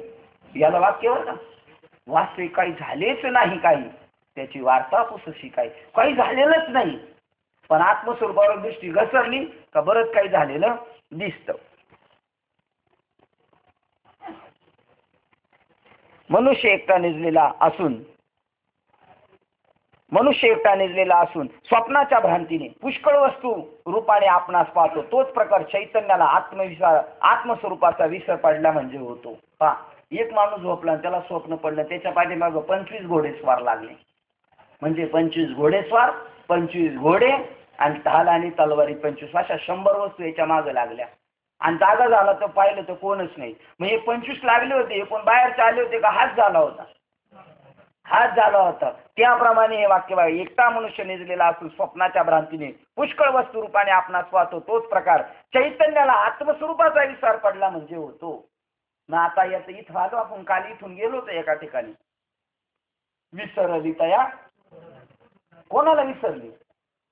आत्मस्वरूपाला विसरली, स्वतःला विसरली, त्यामुळे थोर झाली. आणि देवाला विसरली म्हणून नाही, कोणाला विसरली म्हणून? स्वतःला विसरली म्हणून. शुद्ध स्वरूपावर आलेली हीच भ्रांती पुन्हा अन्य प्रकाराने तुला पुढे सांगू, परंतु मूळ स्वरूपावर मिथ्या मायेचे रूप अध्यस्त आहे ही गोष्ट तू विसरू नकोस. तर ही माझी भार्या असून अनादि व तरुण अलौकिक अनिर्वचनीय व गुणवान अशी आहे. हिचे स्वरूप तरी काय आहे ते पाहू गेले असता काही नाही, हे तिचे खरं स्वरूप आहे. पण हिची आकृती मात्र फार व्यापक आहे. ज्याप्रमाणे निजलेल्या म्हणजे अज्ञानाच्या सान्निध्य असते, निजलेल्यास म्हणजे अज्ञानाचे सान्निध्य असते व जागृतास म्हणजे ज्ञात्यापासून दूर राहते. जागृतास ती ज्ञात्यापासून दूर राहते, परंतु ही माया माझ्या आत्मस्वरूपावर राहते. मी आपल्या स्वरूपाचा निरोध केले म्हणजे ही जागी असते, म्हणजे मद्रूप कार्य करण्यास समर्थ होते, म्हणजे आत्मसत्तेच्या संभोगाने आश्रयाने गर्भ धारण करते. महत् ब्रह्मरूप प्रकृतीच्या उदरी प्राकृत अष्टविकारांनी जगतरूपी गर्भाची ही वाढ करते. आत्मा व प्रकृती, श्लोक क्रमांक, आत्मा व प्रकृती उभयांच्या संयोगापासून प्रथम बुद्धितत्व जन्मास आले व तीच बुद्धी रजोगुणाने बळवल्यावर मग तयार होते. हे ऐकण्यापैकी अगोदर त्यांनी एक आपल्याला सावधगिरीचा इशारा दिलेला आहे. हे जे सगळं सांगणं चाललंय आता, माया निर्माण झाली, बुद्धी निर्माण झाली, अहंकार निर्माण झाला आणि एकाचे अनेक झाले, याच्यासाठी तो दृष्टांत दिलता. कोणता? एक माणूस झोपला आणि त्याच्या पाठीमागे 25 घोडे स्वरावलं. त्याप्रमाणे हे समज आता हे पुढचं चाललंय ना, ही माया झाली, अयव झालं, तेव झालं. कधी झालेलं? हे निजलेल्या स्थितीत. आणि जो जागा झाला त्याला हे काहीच नाही. पा, शुद्ध स्वरूपावर आलेली हीच भ्रांती पुन्हा अन्य प्रकारे सांगतो, परंतु मूळ स्वरूपावर मिथ्या मायेचे रूप अध्यस्त आहे ही गोष्ट तू विसरू नकोस. काय? परंतु मूळ स्वरूपावर मिथ्या मायेचे रूप अध्यस्त आहे. मिथ्या म्हणजे खरं, आणि कशावर आलेलं आहे ते? मूळ स्वरूपावर मिथ्या आहे. मिथ्या म्हणजे खरं नाही. ही गोष्ट तू विसरू आणि आता पुढे गोष्ट ऐकायला सुरुवात कर. म्हणजे हे जरी वेगळं वेगळं दिसलं तरी हे एका कशावर दिसतंय? मूळ स्वरूपावर मायेमुळे दिसतंय. हे मात्र तू शेवटपर्यंत विसरू नको. रजोगुणाने बळवल्यानंतर मन तयार होते. मनाची तरुण स्त्री जी ममता ती आपल्यापासून अहंकार तत्वात तयार करते व त्याच्या योगाने पंचमहाभूताची स्पष्टता होते. आणि विषय आणि इंद्रिय यांचा भूतासह संबंध असल्यामुळे त्यांचीही या महाभूताबरोबर स्पष्टता होते. पंचभूत, विषय व इंद्रिय यांचा क्षोभ झाल्यावर पाठोपाठ त्यातच सत्व, रज आणि तम हे तीन गुण असावयाचेच. त्या योगाने वासना होईल. त्या वासनेरूप जीव हा अनेक योनीत जन्म घेतो. जी वासना राहील. आता पहा पुढे कोणत्या कोणत्या जन्माला कोण कोण जाते ते सगळे येणार. ज्याप्रमाणे बीजाचा दाना व पाणी याची गाठ पडल्याबरोबर त्यास अंकुर फुटून झाडास अवसान व आकार येतो, त्याप्रमाणे माझ्या संघाने मायेला अनेक प्रकारचे अनुकुचिदार विश्वांकुर फुटू लागतात. हे सृजन श्रेष्ठा, मग त्या गर्भ गोलाचा आकार कसा रूपास व्यक्त दशेशी येतो ते ऐक. हे पहा, अंडज, स्वेदज, उद्वीज आणि जारज असे अंकुर तिला सहजच फुटतात. आकाश व वायू यांचा ज्यात अधिक अंश असतो असा जो गर्भरस वाढतो त्यांना मानिच असे नाव आहे. हा एक त्यांचा अवयव होय. अरे तम व रज या दोन गुणांचा पोटात घालून ज्यास जल व तेज याचा अधिक अंश असतो त्यापासून स्वेदज हा अवयव उत्पन्न होतो. जल व पृथ्वी याचा विशेष अंश असून त्यात केवळ निकृष्ट तमोगुण दृष्टीस पडतो तेव्हा उद्वीज उत्पन्न होतात. पंचमहाभूताचा सत्वगुण व रजोगुणापासून पंचज्ञानेंद्रिय व पंचकर्मेंद्रिय ही निर्माण होऊन परस्पर सहकारिता देतात व मन बुद्धी यांचीही त्याला जोड असते. तेव्हा ही मानवाधिक जारज निर्माण होतात. याप्रमाणे जारज, अंडज, स्वेदज आणि उद्वीज असे चार देह म्हणजे 2 हात व 2 चरणतळ असून स्थूल अशी महाप्रकृती हे याचे मस्तक आहे. प्रवृत्ती ही ज्याचे मोठे पोट असून निवृत्ती ही ज्याची सरळ पाठ आहे व कमरेच्या वरील भागात 8 देव योनी आहेत. वरील आनंद भरीत स्वर्गलोक हा ज्याचा कंठ आहे, मृत्यूलोक हा मध्यभाग आहे आणि पाताळ लोक हा कमरेखालचा भाग आहे. अशा स्वरूपाचे एक लेकरू ही माया प्रसवला तोच विश्व आहे की नाही. 3 लोकाचा विस्तारी हेच या मुलाचे बाळसे होय. या 84 लक्ष योनी म्हणजे त्याच्या बोटाची पेरी व सांधे आहेत. हे बालक प्रतिदिन वृद्धिंगत होत जाते. नाना प्रकारचे देह, अवयव, नाम हे अलंकार घालून व माया ही त्या मुलाला मोहरूपी सन्मान देऊन नित्य होणे नवेपणाने वाढवते. वेगवेगळ्या सृष्टी ही त्याची बोटे व करंगळ्या होत आणि हर एक योनीत निरनिराळ्या प्रकारचे देह अभिमान त्या बोटामधील अंगठ्या होत. असे एकुलते एक चराचरात्मक विश्वरूप लेकरू की जे अविचारकाली सुंदर वाटते. हे जर आपल्याला सुंदर वाटलं तर काय समजायचं? आपला विचार कोणता आहे? अविचारकाली हे सुंदर वाटते व ज्याला जन्म देऊन आपण भाग्यवान आहो असे त्या मायेला वाटते. ब्रह्मदेव हा या बालकाचा प्राप्त काल आहे. विष्णू हा मध्यान्ह काळ आहे व सदाशिव हा सायंकाळ आहे. म्हणजे उत्पत्ती, स्थिती व लय हे 3 काल होत आणि महाप्रलय हेच या त्या बालकाचे अंथरूण होय. त्या अंथरुणावर खेळ खेळून हे निवांत निसते व पुन्हा कल्पाचा उदय झाल्यावर विपरीत भेद ज्ञानाने जागे होते. अर्जुना, याप्रमाणे मिथ्या ज्ञानाच्या व्यवहारूपी घरी एकापुढे एक अशी युगाच्या मालुकांची पावले हे लेकरू कौतुकाने टाकू लागले. किती वेळा जन्म यावे त्याचा उल्लेख चाललेला आहे. एकामागे एक हा जन्म संपला का दुसरा जन्म का संपला. ज्या बालकाचा संकल्प हा आवडता स्नेह असून अहंकार ही शोभा आहे, अशा या बालकाचा शेवट मरण आत्मज्ञानाने होतो. काय आपल्या पाठीमागे कशामुळे लागलेला आहे संसार? ज्या बालकाचा संकल्प आवडता स्नेही आहे. आता एवढं करायचं, आता एवढं झालं का, आता जुनी गाडी टाकली का नवी घ्यायची, ठीक आहे ना.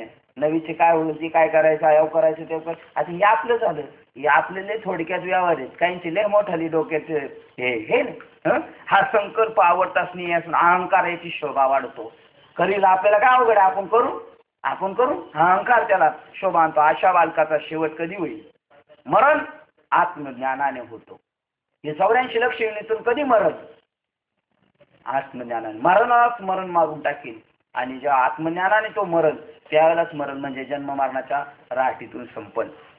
असो, आता विशेष वर्णन न करता इतकेच सांगतो की याप्रमाणे माया ही विश्वाला माझ्या अधिष्ठान सत्तेच्या साह्याने जन्म देते. यास्तव अर्जुना, मी बाप, मत ब्रह्म ही आई व हे जगदंबर हे आमचे लेकरू आहे.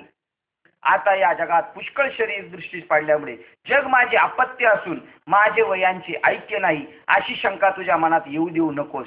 कारण सर्व पंचमहाभूताची उत्पत्ती मन, बुद्धी वगैरे एक रूपच आहेत. हे पहा की एका शरीराला निरनिराळे अवयव नाहीत काय? त्याप्रमाणे या जगात जरी पुष्कळ चित्र विचित्र विश्व दृष्टीस पडले तरी ते सर्व एकरूप आहे असे समज. एक तरी ववी अनुभव. हे सगळं चित्र विचित्र जरी जगत दिसलं तरी ते कशाचं आहे? एकाच आहे. आपलाच हात उजवा आहे डावा आहे, पूजेला उजवा हात चांगला आहे मग डावा का काढून टाकायचा?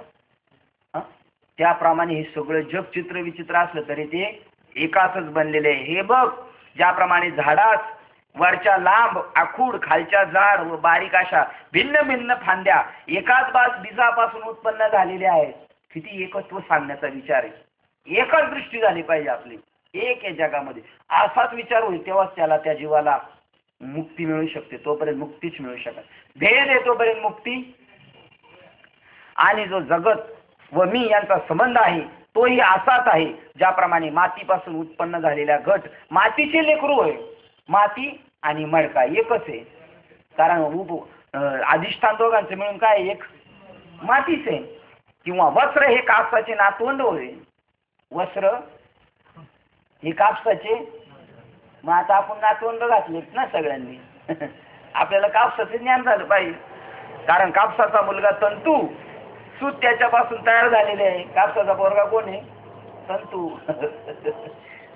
वस्त्र हे कापसाचे नातवंड आहे. अथवा समुद्रावर, मी एक पाऊल मध्येच घुसलो होतो. वस्त्र हे कापसाचे नातवंड होय, कारण कापसाचा मुलगा तंतू म्हणजे सूत व त्यापासून तयार झालेले वस्त्र हे कापसाचे नातवंड होय.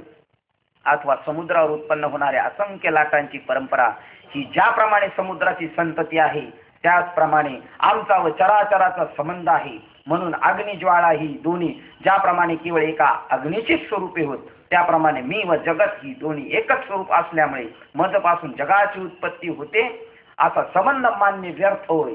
काय वाक्य? अग्नी काय सांगितलं? आणि ज्वाळा एकच आहे. अजून काय सांगितलं?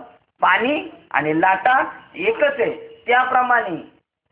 त्याप्रमाणे जगत ही दोन्ही, त्याप्रमाणे मी व जगत ही दोन्ही एकच स्वरूपे असल्यामुळे मजपासून जगाची उत्पत्ती होते असा संबंधच मान्य व्यर्थ आहे. म्हणजे माझ्यापासून निर्माण झाले म्हणलं दोन झाले सारखं होईल. तर काय झाले? मीच झालेलं आहे. माझ्यापासून निर्माण संबंधच मान्य. जगाच्या उत्पत्तीमुळे माझे स्वरूपच लोकते असे म्हटलं तर स्वतः जड असलेले जगत कोणाच्या तेजाने प्रकाशित झालेले जग कसं मला झाकेल? माझ्यामुळेच ते जग निर्माण झालेलं आहे, त्यामुळे ते मला झाकू शकत.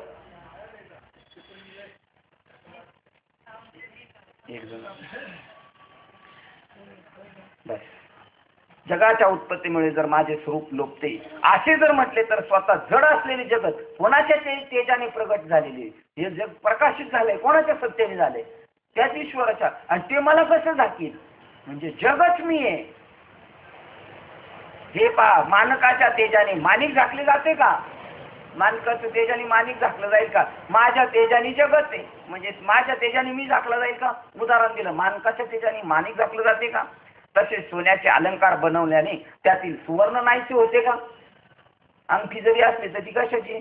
सोन्याचीच आहे. अथवा कमल उमलल्यावर त्याचे कमलत्व नाहीसे होते की काय? अरे अर्जुना, अवयव धारण करणारा हा आपल्या अवयवाने झाकला जातो, किंवा अवयवाचं वर्तमान असणे हेच त्याच्या अवयवाचे रूप आहे. सांग बरे, अवयवाने तो झाकला जातो का अवयवाने अजून प्रगट होतोय? अजून विस्तीर्ण दिसत. जोंधळ्याचे बी पेरून अंकुर फुटून आल्यावर त्याला परिपक्व कणीस आले म्हणजे तो पेरलेला दाना कमी झाला म्हणावा का अनेक पटीने वाढला म्हणावा? म्हणजे एकाने अनेक झाले एवढे चांगलं झालं उलट.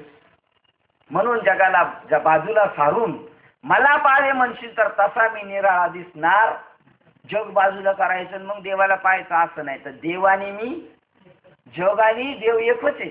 जगाला बाजूला सारायचं मला पाहायचं असं नाही, तर तसा मी निराळा दिसणार नाही. म्हणून जगाला बाजूला सारून मला पाहावे म्हणशील तर मी निराळा नाही. उदाहरण काय दिलं? पाण्याला बाजूला, लाटेला बाजूला सारून, पाण्याला बाजूला सारून लाट दिसणार नाही, सोन्याला बाजूला सारून अलंकार दिसणार नाही. तसं मला बाजूला सारून, जगाला बाजूला सारून मी दिसणार नाही, तर तसा मी निराळा दिसणार नाही, कारण मीच सर्व जगद्रूप आहे. काय? मीच सगळं जगद्रूप आहे. आणि हा सिद्धांत तुकोबराने मांडला. विष्णुमय जग, सगळं जग विष्णुमय आहे. नुसतं आपण बोध झाला म्हणून आपण विष्णुमय, आणि ज्याला बोध नाही झाला तो बी विष्णूचे. कारण मीच जगद्रूप आहे. विवर्त उपदा रूपाने कारण आहे. म्हणजे मद व्यतिरिक्त जगत सत्ता शून्य, माझ्याशिवाय जग दिसू शकत नाही. हे वीरा, या सिद्धांताची तू आपल्या मनात खरोखर पूर्णपणे खून गाठ बांधून ठेवा.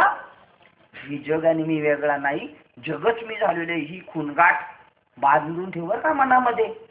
अनंत रूपे अनंत विषय देखील आणि बाप रखमादीवर खून, ही खून आपल्याला दिलेली आहे. जसं सीतामाईला सांगितलं होतं, हनुमंत मी रामाचा दूत आहे याच्यासाठी खून दिली, तशी ही खून दिलेली आपल्याला. ही खून आपल्याला पहिली मिळाली पाहिजे ना, मिळाली नाही तर कसं काय जाईल. आता मी जरी आता एक वाक्य पुन्हा मागितलं, हे वीरा, या सिद्धांताची तू आपल्या मनात खरोखर पूर्णपणे खून गाठ बांधून ठेवा. आता मी जरी पुष्कळ शरीराने वेगवेगळ्या दृष्टीस पडलो तरी त्या सर्व शरीरात गुणांनी मीच बांधलेला आहे असे दिसतो. हे अर्जुना, जसे स्वप्नामध्ये आपले मरण आपण आपली कल्पनेने तयार करून मग स्वकल्पित असे मरण दुःख आपण स्वतःच भोगतो. मरण कोणी कोणाचं भोगलं? आपणच कल्पनेने भोगलेले. त्याच्या जागृतीत स्मृती होत असते का?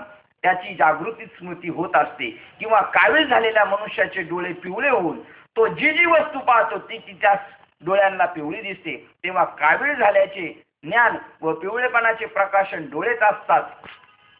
अथवा सूर्य आपल्या प्रकाशाने आपल्यावर आलेला ढगाचे प्रकाशन करतो तेव्हा ते ढग आपणास दिसतात व तो ढगानेच आच्छादित झाला आहे हे त्याच्या तेजाने दिसते. ढग आलेले त्याच्या ढगाने कोणाला झाकलेले? सूर्याला झाकले. पण ढगाने सूर्याला झाकले ही कोणाच्या प्रकाशाने कळालेले?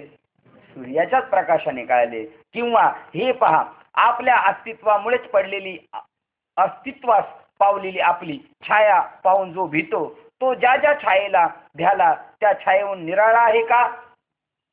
जगाला काय घाबरायचं? आपल्या सावलीला आपण घाबरतो की नाही? आता नाही घाबरणार, पण अमावस्येच्या दिवशी एकटा जर उतरला आणि घरी 10 किलोमीटर चालत जायचं आणि स्लीपर घातलेली, चटाक चटाक चटाक चटाक, तो म्हणतो कोणतरी माझ्या पाठीमागं चालतं आणि त्याला मागे सावली दिसत असती आणि त्या दगड बी मारल्यासारखा कळतो. आता दगड कशामुळे लागलाय सिनलकर साहेब? स्लीपरने चटाक चटाक दगड बी त्याचाच त्याला लागलं. तो म्हणतो दगड मारतोय कोणतरी, माझ्या मागे कोणतरी, असं पाठमोऱ्या नजरेने सावली दिसती. आता तो त्यालाच घाबरला. तसं जर आपण म्हणून असं हे जगले डेंजर आहे, जगाने या वाटोळ केलं सगळं, या जगात खरं काय राहिलं नाही आणि घाबरलाय. कोणाला घाबरलाय? तो आपलाच आपल्याला घाबरलेला आहे. तर तो छायेला भ्याला, त्या छायेहून तो निराळा आहे का? ज्या छायेला घाबरला ती छाया कोणाची? त्याचीच आहे तर नाही. त्याचप्रमाणे जगात जरी पुष्कळ देहदृष्टी दाखवून प्रकाशित करून तितक्यात अनंत रूपाने मीच बनलेलो आहे व त्या ठिकाणी अनेकत्वामुळे गुणामुळे बंद झाला आहे हे देखील मीच जाणतो. मीच अनेक झालेले आणि ते बांधले कशामुळे गेलेले? गुणामुळे बांधले गेले. शरीर कशाला जाणत नाही? जड जडाला जाणत नाही आणि चैतन्याला जाणत नाही. शरीर कसं आहे? जड आहे, ते जडाला जाणत नाही, त्याशिवाय त्याला कळत नाही. पेटल्यावर कळते का? चैतन्य शक्ती जर निघून गेली, याला पेटवलं तर ते कुठं म्हणते मी पेटलो भाजलो? पहिलं म्हणतो भाजलो. तो कोण म्हणतो भाजलो? चैतन्य म्हणतो. जडाला ओळखीत नाही आणि चैतन्याला ओळखीत नाही. पण चैतन्य स्वतःला ओळखीत आणि जडाला ओळखत. ते म्हणते अनेकत्वाच्या प्रकाराश तरी जगात पुष्कळ देहदृष्टी दाखवून प्रकाशित करून तितक्याच अनंत रूपाने मीच बनलेलो आहे. त्या ठिकाणी अनेकत्वामुळे गुणामुळे बंद झाला आहे, बद्ध झालेले हे देखील मीच जाणतो. चैतन्य जाणतं जडाला बी आणि कशामुळे बांधला गेला हे बी त्याला कळालेले. कशामुळं? चैतन्य गुणामुळे. बंद आहे किंवा बंद नाही हे माझ्याच ठिकाणी व माझ्याच ज्ञानाने जाणले जाते. जोपर्यंत ईश्वराचं ज्ञान होत नाही तोपर्यंत आपण बद्ध आहे का आपण जाणलेले? आपल्याला कळतं आपलं निश्चित झाली. हे कोणत्या ज्ञानाने कळाले? आपल्याला बघा, आपल्याला कळतं आपलं चुकलं. आपण तशी कोणीच माणसं चूक मानत नाही, पण मोठी माणसं चूक मान्य करतात. मोठी माणसं कोण? ज्याला ज्ञान झाले ते जरी वयाने बारीक असलं तरी तो मोठा आहे. मोठी माणसं आपली चूक मान्य करतात, कारण मोठ्या माणसाला कळतं आपली मिस्टेक झाली आणि तो सुधारतो बी. म्हणजे आपली चूक ज्ञानाने मी बद्ध आहे की मुक्त आहे? मी संसारात गेल्यानंतर त्याच्या आहारी गेलो तर मी बांधला गेलो. अरे दे माझा वेळ तिथं व्यर्थ गेलेलं आहे हे बी कळालं. आणि परमार्थात आल्यानंतर आता कसं मस्त वाटतंय हे बी कळालं. हे कोणामुळे कळाले? त्याच्याच ज्ञानामुळे कळतो. माझ्याच ज्ञानाने जाणले जाते. हे सर्व प्रकार अज्ञानामुळे आपले स्वरूप न समजल्यामुळे बंध आणि मोक्ष त्याच्याच ठिकाणी उत्पन्न होतात. कशामुळं? मला न ओळखल्यामुळं बंध आणि मोक्ष त्याच्या ठिकाणी निर्माण झालेले. नाही तर आत्म्याला मोक्ष बी नाही आणि आत्म्याला बद्ध बी नाही. पण त्याचं काय झाले? त्याला अज्ञान असल्यामुळं असं म्हणावं लागतं. अर्जुना, माझ्याच ठिकाणी आणि मलाच बंध आहेसा वाटतो. तो कोणत्या गुणाने व कसा वाटतो ते ऐक. आता अगोदर गुण किती आहेत, त्याचे धर्म काय आणि त्याचे स्वरूप नावे व ते कोठे उत्पन्न होतात याचे वर्म सांगतो, ऐक. तर सत्व रज तम अशी जी गुणांची 3 नावे आहेत. प्रकृती ही त्यांची जन्मभूमी आहे. या प्रकृतीतच ते 3 गुण प्रगट होतात. अर्थात मायेचा नित्य आहेत. मायेचे अर्थात मायेत नित्य आहेत. मायेमुळे ते गुण आहेत. ज्या दिवशी आपण पूर्ण शुद्ध सत्वगुणी होऊ ना, त्या आपण शिल्लकच राहणार नाही. मनुष्य म्हणून शिल्लक राहणार नाही. आणि ज्यावेळेला 99.99 जातो ना आपण, त्यावेळेला तुकोबरायाच्या मुखातून वाक्य आलेलं आहे, आम्ही जातो आमच्या गावा, आमचा राम राम घ्यावा, आमचा राम राम घ्यावा, आमचा राम राम घ्यावा. तुमची आमची हेची भेटी येथून या जन्म तुटी. जन्म मरणाच्या पाटा तुटी कुठं होणार आहे? इथंच तुमची आमची हेच भेटी. आता काय परत गाठी भेटी नाही. येथून या जन्म मरण तुटी. नाथ महाराज म्हणले, आता माझे दिवस भरले, आता मला जायचं. हे कशामुळे कळालं त्यांना? सत्वगुणाचा पूर्ण 99.99% उत्कर्ष झाला. आणि 100% झाला ना का तो कुडीत राहतच नाही. मग कुडी सहित गुप्त झाला हे असं आपण नंतर माग म्हणायचं. कारण बाकीचं आपल्याला काही कळतच नाही, त्याचे काय झालं याची काय आपल्याला अक्कलच नाही. त्यामुळे आपण असं म्हणायचं कुडी सहित गुप्त झाला. वास्तव काय झालं? ते स्वरूपाशी एकरूप झाले. कारण पूर्ण भरलेली बादली पाण्याने आणि त्या बादलीची कॅपॅसिटी संपली, तर पाणी कुठं जाणार? पाणी तरी काही बादलीचा अर्ध राहील. पण तुम्हाला सांगतो, अशा हाऊसपोर्टची इंजिन चालतं ना, किती चालतं? आपली मोटर किती हाऊसपोर्टची असते?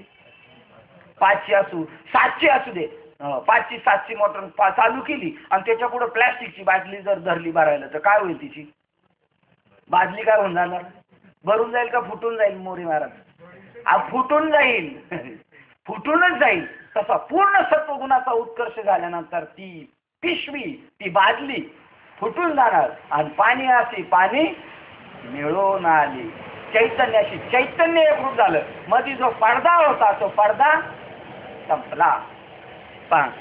अर्थात सत्वगुण हा उत्तम आहे, रजोगुण हा मध्यम आहे आणि तमोगुण हा सहजच कनिष्ठ आहे.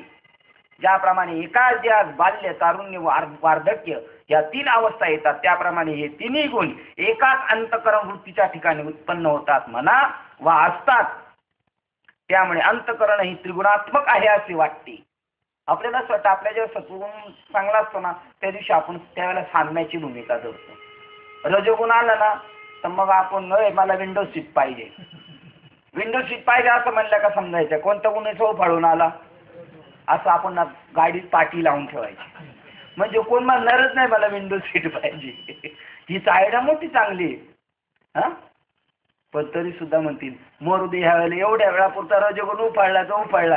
काय कोण आपल्याला बक्षीस देणार आहे? सत्वगुण जर वाढला म्हणून कोण लगेच बक्षीस? सत्वगुण वाढला का घोंगडी टाकून खाली झोपावं लागतं. असं आहे. तमोगुण राहिल्यानंतर मागच्या सीटावर जाऊन झोपावं लागतो. एकाच गाडीतले प्रवासी आहेत, पंढरपूरला चाललेले, पण यांच्या 3 गुणाची रेल केली.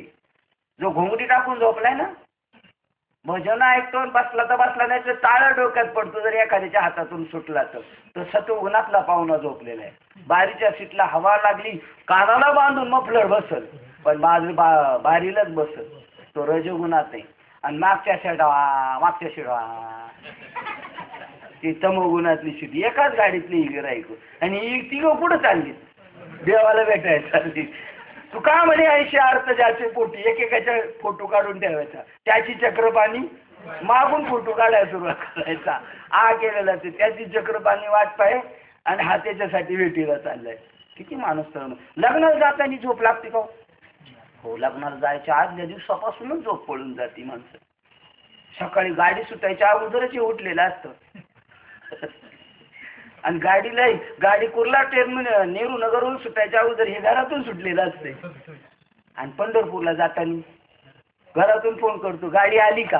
नाही, गाडी वाटेवर घेऊन येतो, थांब तिथं, तू येऊच नको इकडं.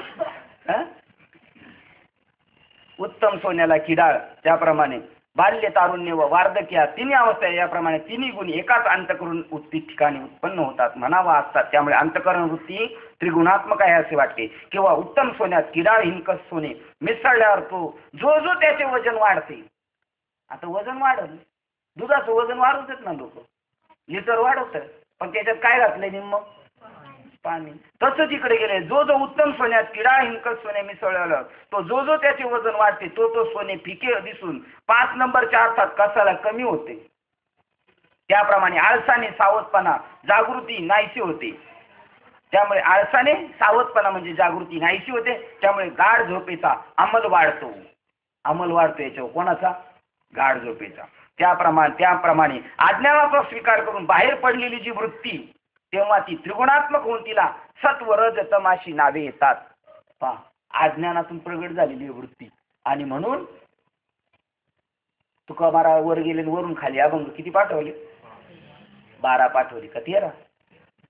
नक्की बघा आता, हे सब करू आता आपण. परफेक्ट बडे बाबा सांगतील. किती बाबा? 12 पाठवले. 12 पाठवले.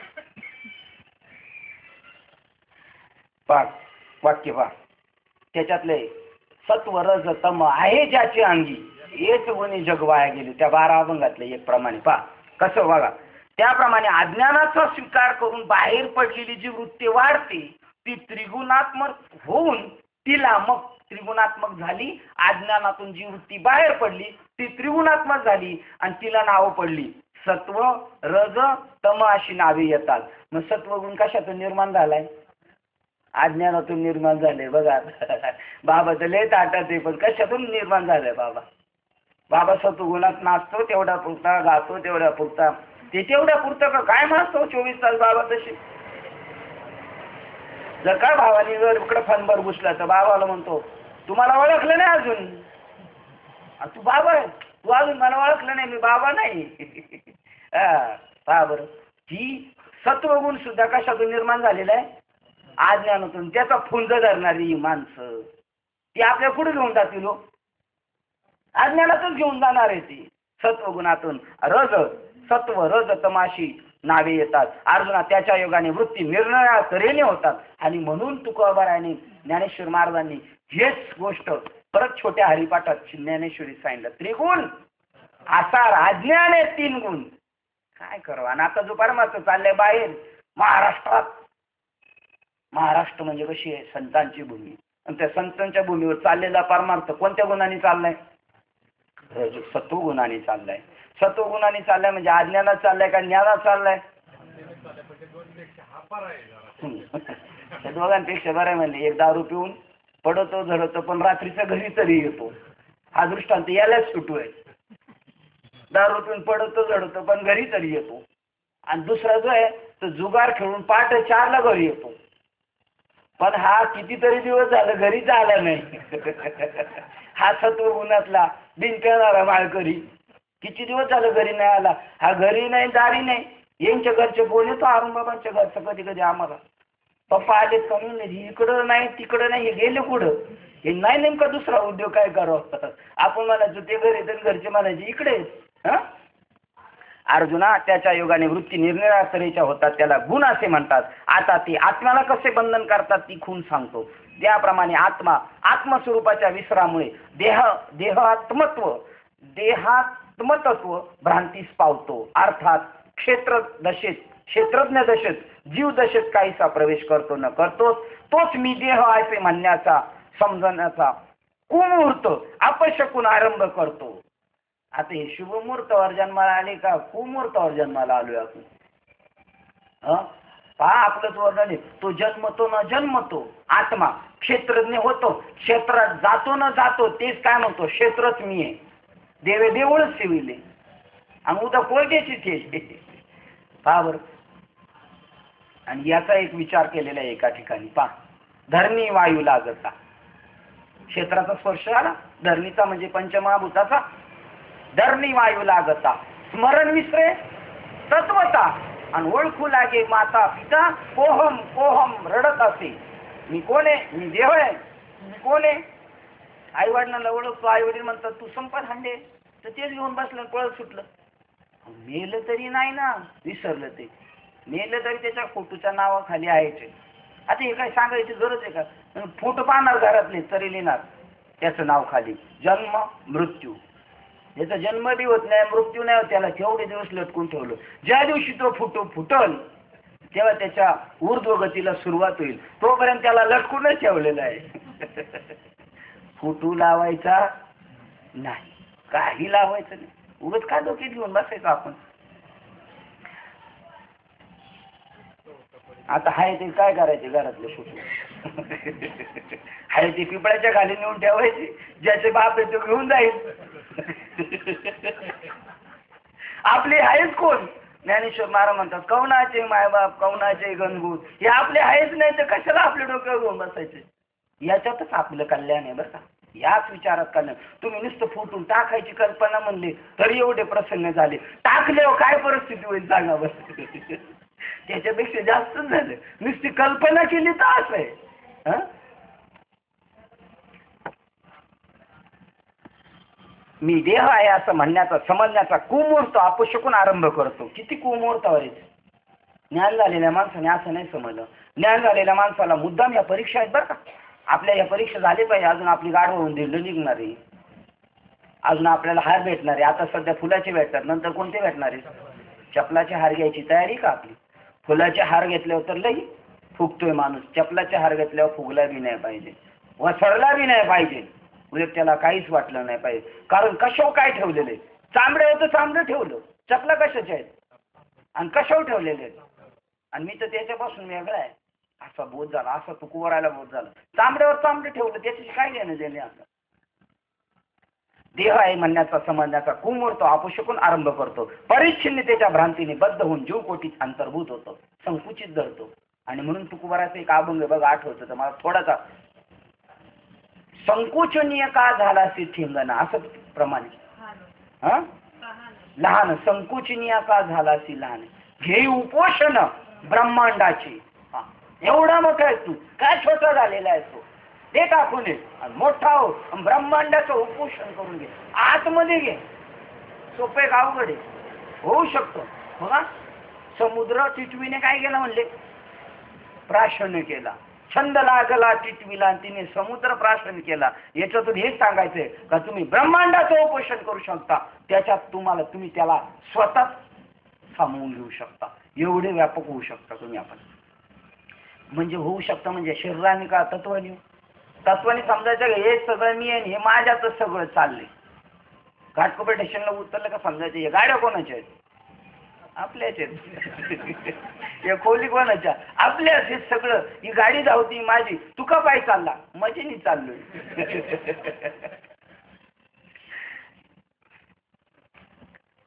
वाईट शकुनाचे फल काय म्हणशील तर देहाच्या ठिकाणी देह माझा आहे म्हणजे मीच देह आहे इतका अहम अभिमान धारण करतो. वाईट शकून काय?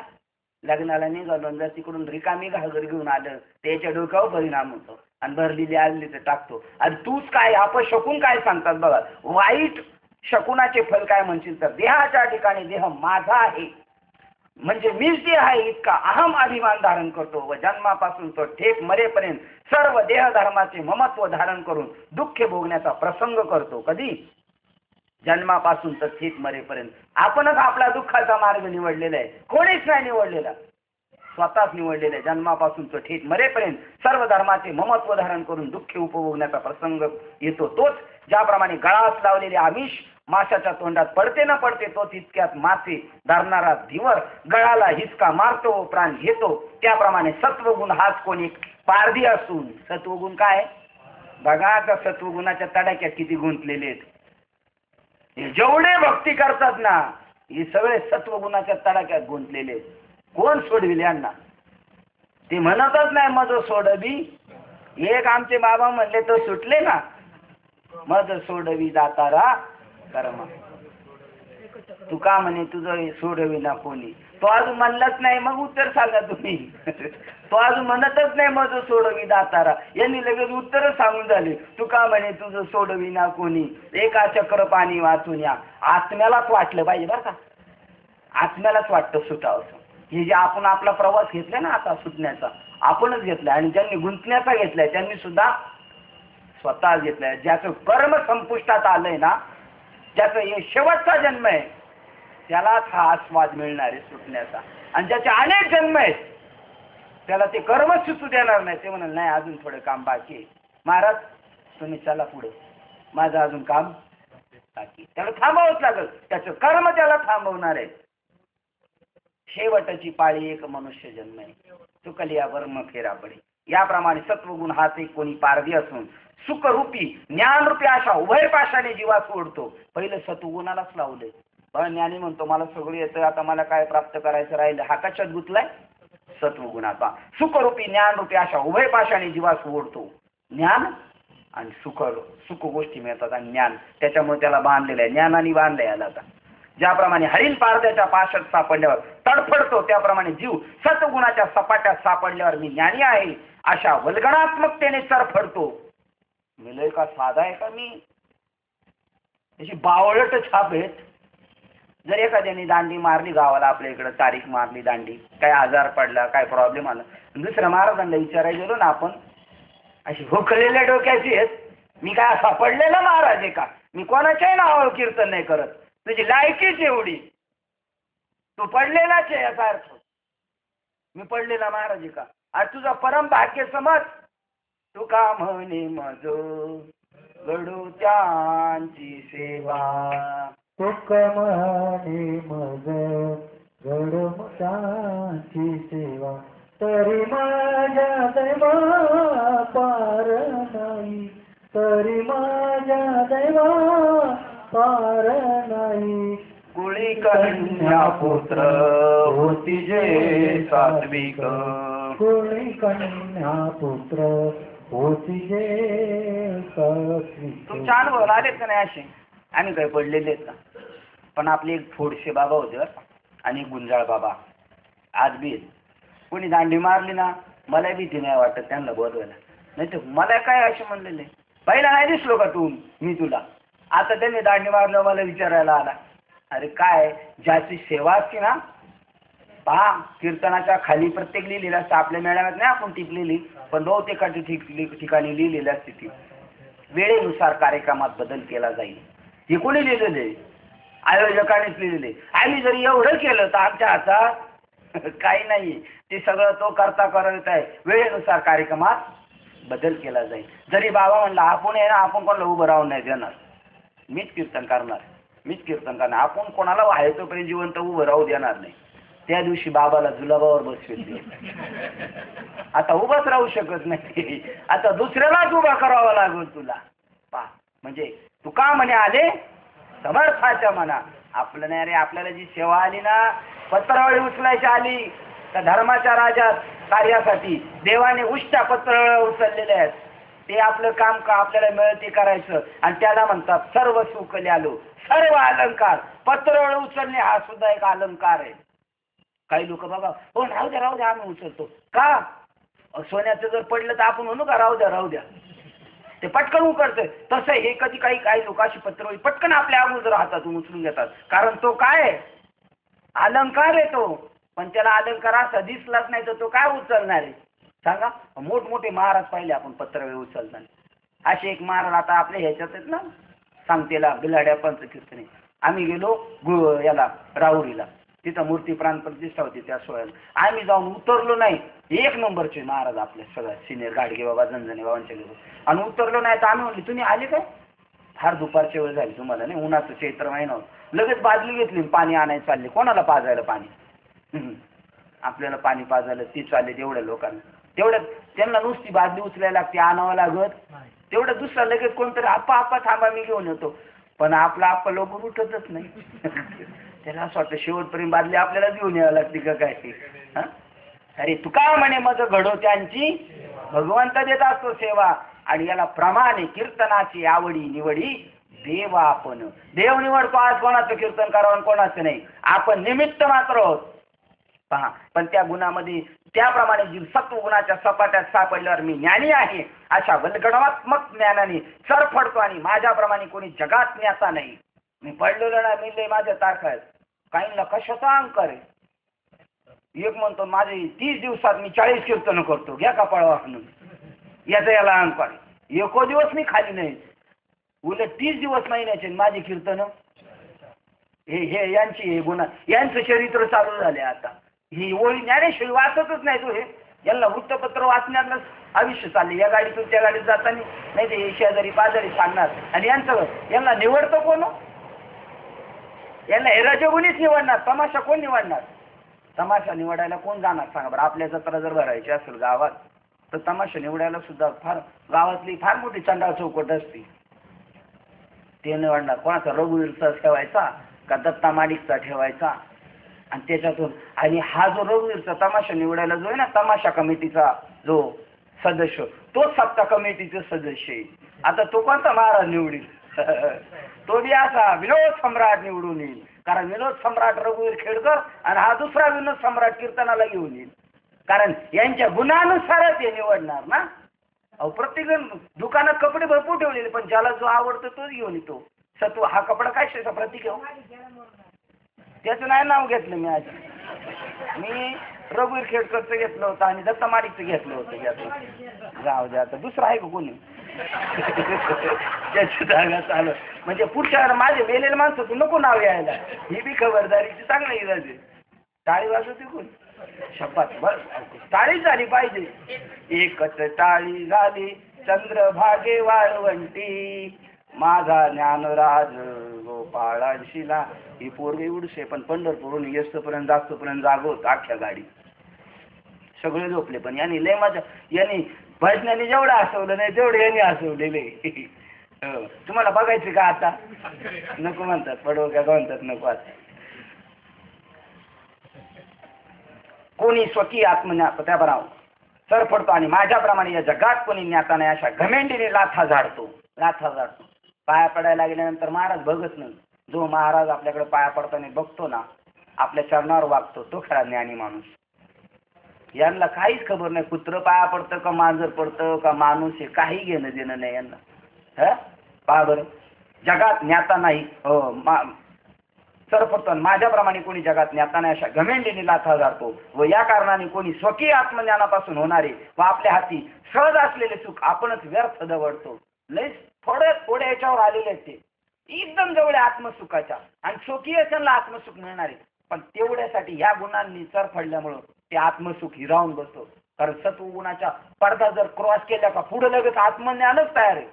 त्यांनी तमोगुण टाकला रजोगुण टाकला आणि आता फक्त त्याला टाकायचं आहे काय 2 टाकल्याने 1च रन काढला का विजयी होणार आहे हा. पण म्हणतो विजय नाही व्हायचा कारण याने काय घेतलेले मॅच फिक्सिंग झाली. यांनी पैसे घेऊन हारायचं ठरवलेले. पैसे घेऊन हारायचं ठरवलं का नाही. हे वाक्य खरं आहे का खोटे. पैसे घेऊन हारायचंच ठरवलेले यांनी. हो माझ्यासारखा जगात दुसरा कोणी सुखी नाही. नाही वाक्य पुढे गेलं. कारणाने कोणी स्वकीय ज्ञानापासून होणारे सुख आपल्या हाती सहज असलेले आपणच व्यर्थ दवडतो. आपणच आपलं हे नुकसान केले. मग विद्वान म्हणून कोणी आपला बहुमान केला असता आनंद पावतो. आपण विद्वान झालो याचा आपल्या त्याला आनंद. थोड्या वैश्विक लाभाने धन्यता मानतो. थोडं काहीतरी कोणी दिलं का हो धन्य झालो धन्य. माऊली परत कधी बोलवलं तर नाही म्हणणार नाही तुम्हाला. कारण आता तुकडा दाखलाय ना तर तुकडा तोपर्यंत संपणार आहे का माऊली परत आठवण करतील आपल्या तो तुकडा संपला का. जगात कोणी सुखी नाही. हो थोडक्यात वैश्विक लाभाने धन्य मानतो. माझ्यासारखा या जगात दुसरा कोणी सुखी नाही. हे माझे केवढे भाग्य आहे हे आपणास मानून अष्टसात्विक भावाने ताटतो आणि गर्वात चढतो. हे आपल्या संप्रदायाला सांगितलं. लोकाला नाव ठेवतो आणि आपण सत्वगुणाने फुगून राहिलेलं आहे. पण जो आत्मस्वरूपाचा फायदा आहे तो नाही घेत. अष्टसात्विक भावातून पुढच्या दालनात जायचं आपल्याला. सत्वगुणातून अष्टसात्विक भाव निर्माण होतात आणि ते सात्विक भाव मुरवून पुन्हा पुढच्या पावलात त्याला जायचं. त्यांनी ताटतो तो चढतो सात्विक भावाने ताटतो गर्वात चढतो आणि एवढ्यानेच आटपत संपत नाही तर जगात काय तो मीच एक विद्वान एक अहंकाराचे दुसरे भूत संसरते त्याच्यामध्ये. आपल्यासारखं कोणालाच ज्ञान नाही, आपल्या संप्रदायासारखं कुठंच नाही. गप, आपल्या संप्रदायाचं काय घेऊन बसला? आपला संप्रदाय आहे ना अनादी काळापासून चाललेला आहे, हे बुडकूच घेऊन पळते. कोण म्हणते माझा हा संप्रदाय? आपला एक संत संप्रदाय, एक ऋषी संप्रदाय, आपली आपली आर्य संस्कृती आहे. मुळाकदा जाणतेने गुरु भजीजे त्याने कृत कार्य होजे. मूळ सिंचने, मुळाला बसलं पाहिजे ज्ञानी माणसाने. आपला वंश ऋषींपासून चालत आलेला आहे, आपण त्याचे वंशज आहोत. हे मध्ये आधी नाव टाकली कोणी काय त्याच घेऊन बसलेले ना आपण पळत सुटलेले. जगात काय तो मीच एक विद्वान, असले अहंकाराचे दुसरे भूत संसारते. लचान लफडे बंधन त्याच्या पाठीस लागते. काही साधूने गोळा करायचं नसतं, मठ बी टाकायचा नसतो, त्याचं नाव साधू आहे. जो मठ टाकतो ना तो बी गुत्तो. 18व्या अध्यायाचे आठवतंय का? डायरीत आहे, आठवतो का बघा. मठ मठादीचे निमिषे घातले आहा शिष्य संप्रदायाचे विलासे. घातले आती फासे निसंगा जेणे, जे निसंग झाले होते, निसंग झाले मी मुरळीवरी. कशाचाच संग नव्हता. ते मठादीचे मिसे निमित्ताने शिष्य संप्रदायाचे विलासे. शिष्य आणि संप्रदाय आणि अशा चोपड्याच्या चोपड्या घरात ठेवायच्या नाही. वाचत असेल तरच ठेवायच्या, नाही तर रद्दी टिकून टाकायच्या, नाही तर त्याचं रक्षण करायला परत किडामुंगी यावं लागेल. खातल्या आती फासे निसंगाजने, निसंग झालेले होते ते पुन्हा गुंतले गेले. मुक्त होता परिबळीदान. आपण स्वतः बंधन लफडे त्याच्या पाठीस लागते. आपण स्वतः ज्ञान स्वरूप आहोत. हे ज्ञान स्वरूपत्व गेले, आच्छादित झाले, त्याला दुःखच वाटत नाही. आपल्याला ज्ञान स्वरूप आहे, आपण आत्मस्वरूप आहे. आपल्याला कोणतीच पदवी लागू पडत नाही. जा, ब्रह्ममूर्ती बी पदवी लागू पडत नाही आपल्याला. ब्रह्ममूर्ती सुद्धा पदवी लागू नाही पडत. सच्चिदानंद हे सुद्धा त्या स्वरूपाला चिटकू शकत नाही. अमृत अनुभवात त्या सच्चिदानंद पंथाचं सुद्धा काय केलेले? खंडन केलेले. माऊलीला का माऊली म्हणायला पाहिजे? शेठला का शेठ म्हणायचीच गरज आहे का? शेठ आले, शेठ आले, शेठ आले म्हणजे शेठ, याच्या अंतकरणात शेठ बद्दल काहीच आदर नसतो, पण नुसतं म्हणायचं शेठ आले, शेठ आले, आदर काहीच नाही. म्हणजे वर पंगीपणा आहे. खऱ्याला काही खरं म्हणायची गरज नाही. सत्य लोकांमध्ये बाबा म्हणतात एकदा पाठी लावली एका शहाण्याने गेलो, येथे कोणी खोटे बोलू नये. कुठं लावली पाठी? ज्याच्या डोक्यात प्रश्न पडला, खोटे कशाला म्हणतात, खोटे कशाला म्हणतात, खोटे कशाला म्हणतात, ते कुणी लावली पाठी म्हणले. तर आमच्या गावाला शाळेत होतं तेव्हा एक अशी अफवा निघाली का शाळेत पोरं आली का त्यांना इंजेक्शन देऊन मारून टाकतात. आणि प्रत्येक गावागावात शाळेतच पोरं येईन. शिक्षकांनी सगळ्या पालकांना बोलवलं. काय झालं? म्हणजे उद्या या सगळ्यांना घेऊन आपण बघू. मग त्या पोराला विचारलं तुला कोणी सांगितलं? तो म्हणतो त्याने सांगितलं. त्याला विचारलं तुला कोणी? बाळाने सांगितलं. बाळा म्हणतो गाण्याने सांगितलं. तो म्हणतो रामूने सांगितलं, श्यामूने सांगितलं. शेवट निकाल लागला. कुठून कुठे गेलो मी? हा, सत्य लोक कोणी पाठी लावली? शेवटी एक शहाणा भेटला, म्हणले पहिली पाठी काढ. आता शाळांना खोटच माहिती नाही. तिथं सत्याची ब्रह्मदेवाच्या अक्षरात काय, ब्रह्मदेवाच्या मुखामध्ये लटक्या अक्षराचे साचे नाहीत. ज्ञानेश्वर महाराज तिथं खोटं नाही चालत, आणि तिथे एखादी खोटी पाठी चालणार नाही, खोटं बोलू नये.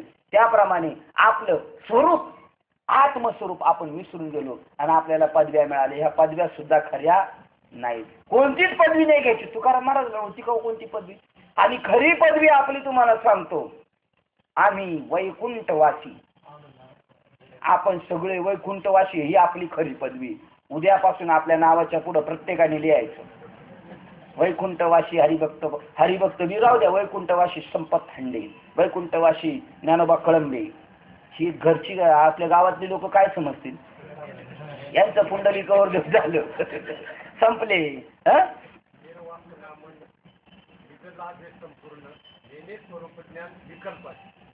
स्वरूपाचं ज्ञान नसलं का काय होतं? विकल्प झालं. आणि हे सगळे चौंडा चौकटे आपल्याला आले. रामायणाचार्य, भागवताचार्य, अर्थनिरूपणकार, पोथ्या सांगणारे, विनोदाचार्य, विद्या वाचस्पती, हे सगळे काय लागलेले हावरी दूषण आहेत वस्तव आत्म्याला. हे सांगत होतं का सच्चिदानंद पदाचं विवरणाचं खंडन केलंय अमृत अनुभवामध्ये. हे सुद्धा तिथं लागू नाही पडत. ही शेपट काय घेऊन बसायची पुढं? या शेपटानेच खुश झाली नाही. त्याच्यामुळे आपले ज्ञान रूपत्व गेले, आच्छादित झाले, त्याचे त्या दुःखच वाटत नाही. परंतु उलट विषय ज्ञानाचा घरात तो गागना एवढा फुगतो, आपण लय मोठे महाराज स्वतः श्रेष्ठ समजतो. ज्याप्रमाणे एखादा राजा स्वप्नात आपण भिकारी होऊन भिक्षा मागण्यास नगरीत निघाल्यावर इतरांपेक्षा 2 दाणे जास्त मिळाल्यावर त्यात मी इंद्रच नाही का, म्हणजे आपण मोठे भाग्यवान झालो असे मानित नाही का. काय म्हटलं मी, हे भूषण नसून आपल्याला काय. आणि त्याला दृष्टांत दिला माऊलीने लगेच. बघा, राजा आहे आणि त्याला स्वप्न पडलं आणि तो भिकारी झाला, आणि इतर भिकाऱ्यांपेक्षा 2 दाणे आपल्याला जास्त भेटल्यामुळे तो म्हणायला लागला मी इंद्र झालो. म्हणजे दूषण आहे त्याचं, पण ते दूषण त्याला काय झालंय आता, भूषण झालेलं आहे. म्हणजे आपण मोठी भाग्यवान आहोत असे मानित असतो. त्याप्रमाणे अर्जुना, देहातीत आत्म्याने देहाचा तादात्म्य अभिमान धरल्यामुळे, देहातीत देहाच्या पलीकडे असणाऱ्या आत्मतत्वाने देहाचा अभिमान धरल्यामुळे बाह्य ज्ञानाने त्याची तशी स्थिती झाली. हे सगळं जे चाललंय ना, हे कोणतं ज्ञान आहे, बाह्य ज्ञान आहे. अंतर्ज्ञान झालं पाहिजे. तुकोबाराय म्हणतात मला अंतर्ज्ञान झालं, किंवा होत नव्हतं तेव्हा देवाकडं संताकडं प्रार्थना केली. ऐसे वर्म माझ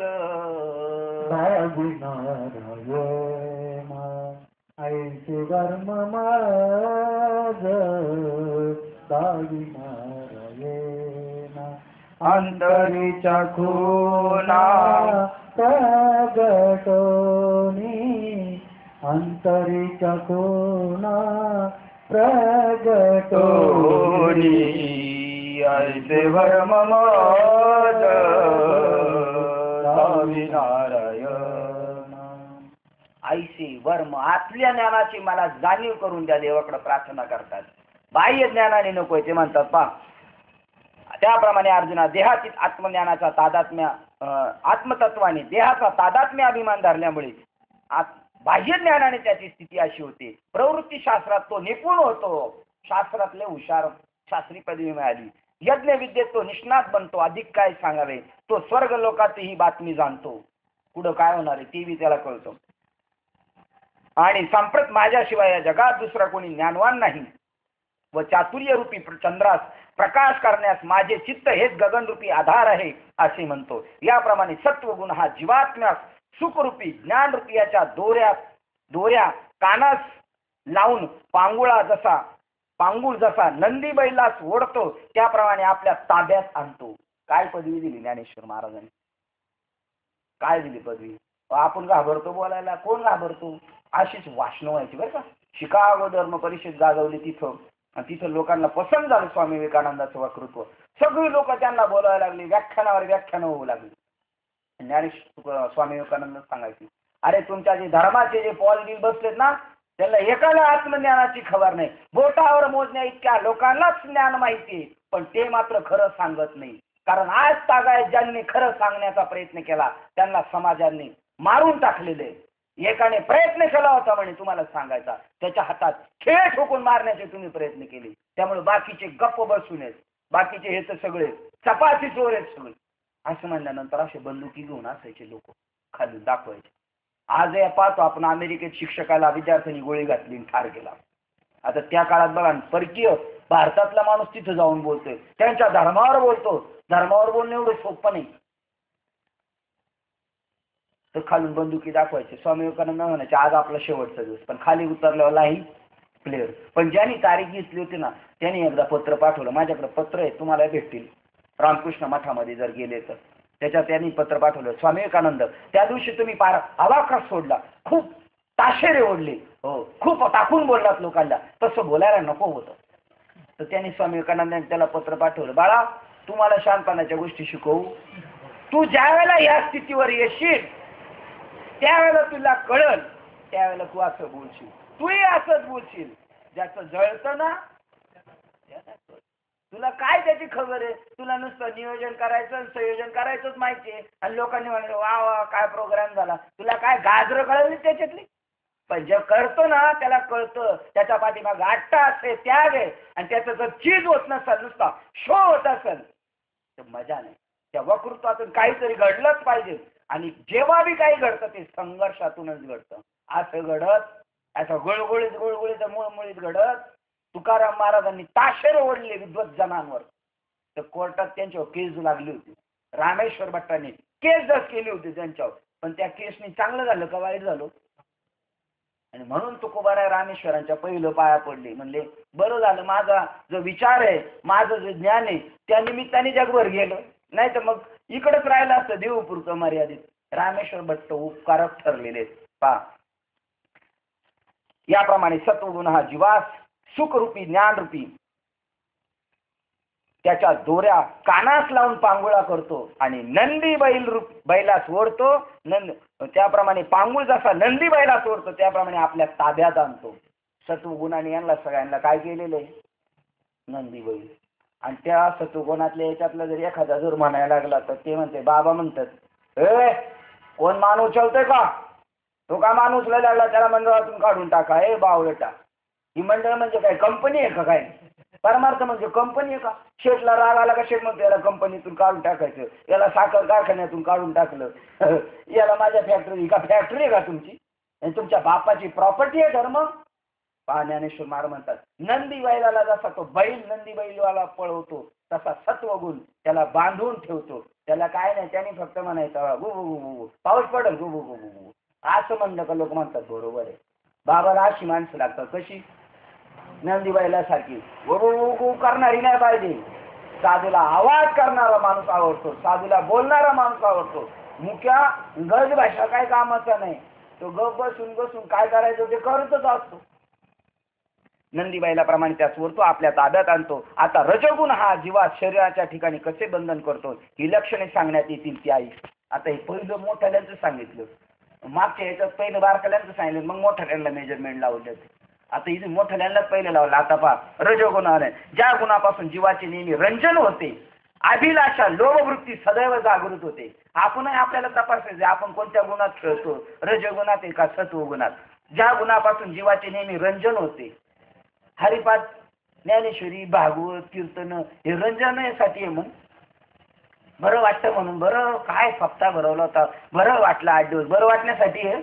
अरे तुझं जन्म मरण टाळण्यासाठी कोर्टात केस चालू आहे आणि कोर्टाच्या केसवरून तालुक्यावरून गावावरून आलं म्हणतो बरं वाटतं, बरं वाटतं म्हणतो. अरे शिनलाय भागलाय त्रिविध ताप तुझ्या मागं लागले. ज्या जीवाला, ज्या गुणापासून जीवाचे नेहमी रंजन होते, बरं वाटतं. व अभिलाषा लोभवृत्ती सदैव जागृत होते. आपली अभिलाषा वाढायला लागली, लोभ वाढायला लागला, इच्छा आकांक्षा वाढायला लागली का समजायचं आपण कोणत्या गुणात आहे? रजोगुणात. यास रजोगुणाचे म्हणतात. जीवाचा अंतरा जो रजोगुणाचा थोडा शिरकाव होता क्षणी हा रजोगुण त्याला कामाच्या नादी लावतो. साधू लोकांची फरफटाशीच होती. साधू सत्वगुणातून वर गेला पाहिजे, खाली नाही आला पाहिजे. पण वर कधी जाईल तरी त्याने पळापळी ठेवली पाहिजे. म्हणून साधूंनी ज्ञान उत्तर भक्ती केली, कारण गप्प बसला ना का परत खालच्या स्टेपवर येऊ शकतो. कारण तिथे गेलो काहीच करायचं नाही, मग पाया पडायला लागली, लोक पैसे द्यायला लागली, फुकटचं खायला मिळायला लागलं तर मग अनेक डोक्यात दुष्ट परिणाम निघतात. हो, त्यामुळं मग तो परत तमो रजोगुण त्याला कामाच्या नादी लावतो. मग जीव तृष्णारूपी वाऱ्यावर स्वार होतो, अपेक्षा आणि एवढा स्वार होतो घोड्यावर तो का तो आवरत वाऱ्याप्रमाणे वाहू लागतो. मग अग्निकुंडात पेटलेल्या अग्नीवर तूप घातली आणि तशात त्यास वज्राग्नीचे साह्य झाले. मग जळण्यास त्याला लहान मोठी वस्तू आहे का? नाही. त्याप्रमाणे या जीवाची इच्छा प्रबल होते. दुःखदायक गोष्टी त्याला सुखदायक वाटतात. इंद्रलोक वैभव जरी प्राप्त झाले तरी थोडेच आहे असे वाटून त्याची तृप्ती होत नाही. एका मठावर बाबाचं समाधान होत नाही. मग अजून आता पंढरपूरमध्ये झालंय, आता आळंदीत झालं ना बरं होईल, मग त्र्यंबकेश्वरला झालं बरं होईल. काय कशाला गरज आहे का काय? यांचा नाही हो, या लोकांचा बंदोबस्त करायचा, यांचा खायचा झोपवायचा बंदोबस्त करायचा. किती दिवस? एकादशीच्या आदल्या रात्री त्या दशमीला एकादशी जातील, बारशी सकाळीच सोडली का पळत सुटत जास्त. यांचा राहण्याचा बंदोबस्त करायचा आहे, यांचा राहण्याचाच बंदोबस्त करायचा आहे साधूला, यांचा खाण्याचाच बंदोबस्त करायचा आहे, यांचा झोपण्याचाच बंदोबस्त करायचा आहे. पण एका दिवसाचा आणि एका जन्माचा नाही, 84 लक्ष योनीचा बंदोबस्त करायचा म्हणलं केवढं मोठं घर करावं लागलं. आता हे विश्वाची माझे, मग रान कुठं, खेळान कुठं, पळान कुठं पडा.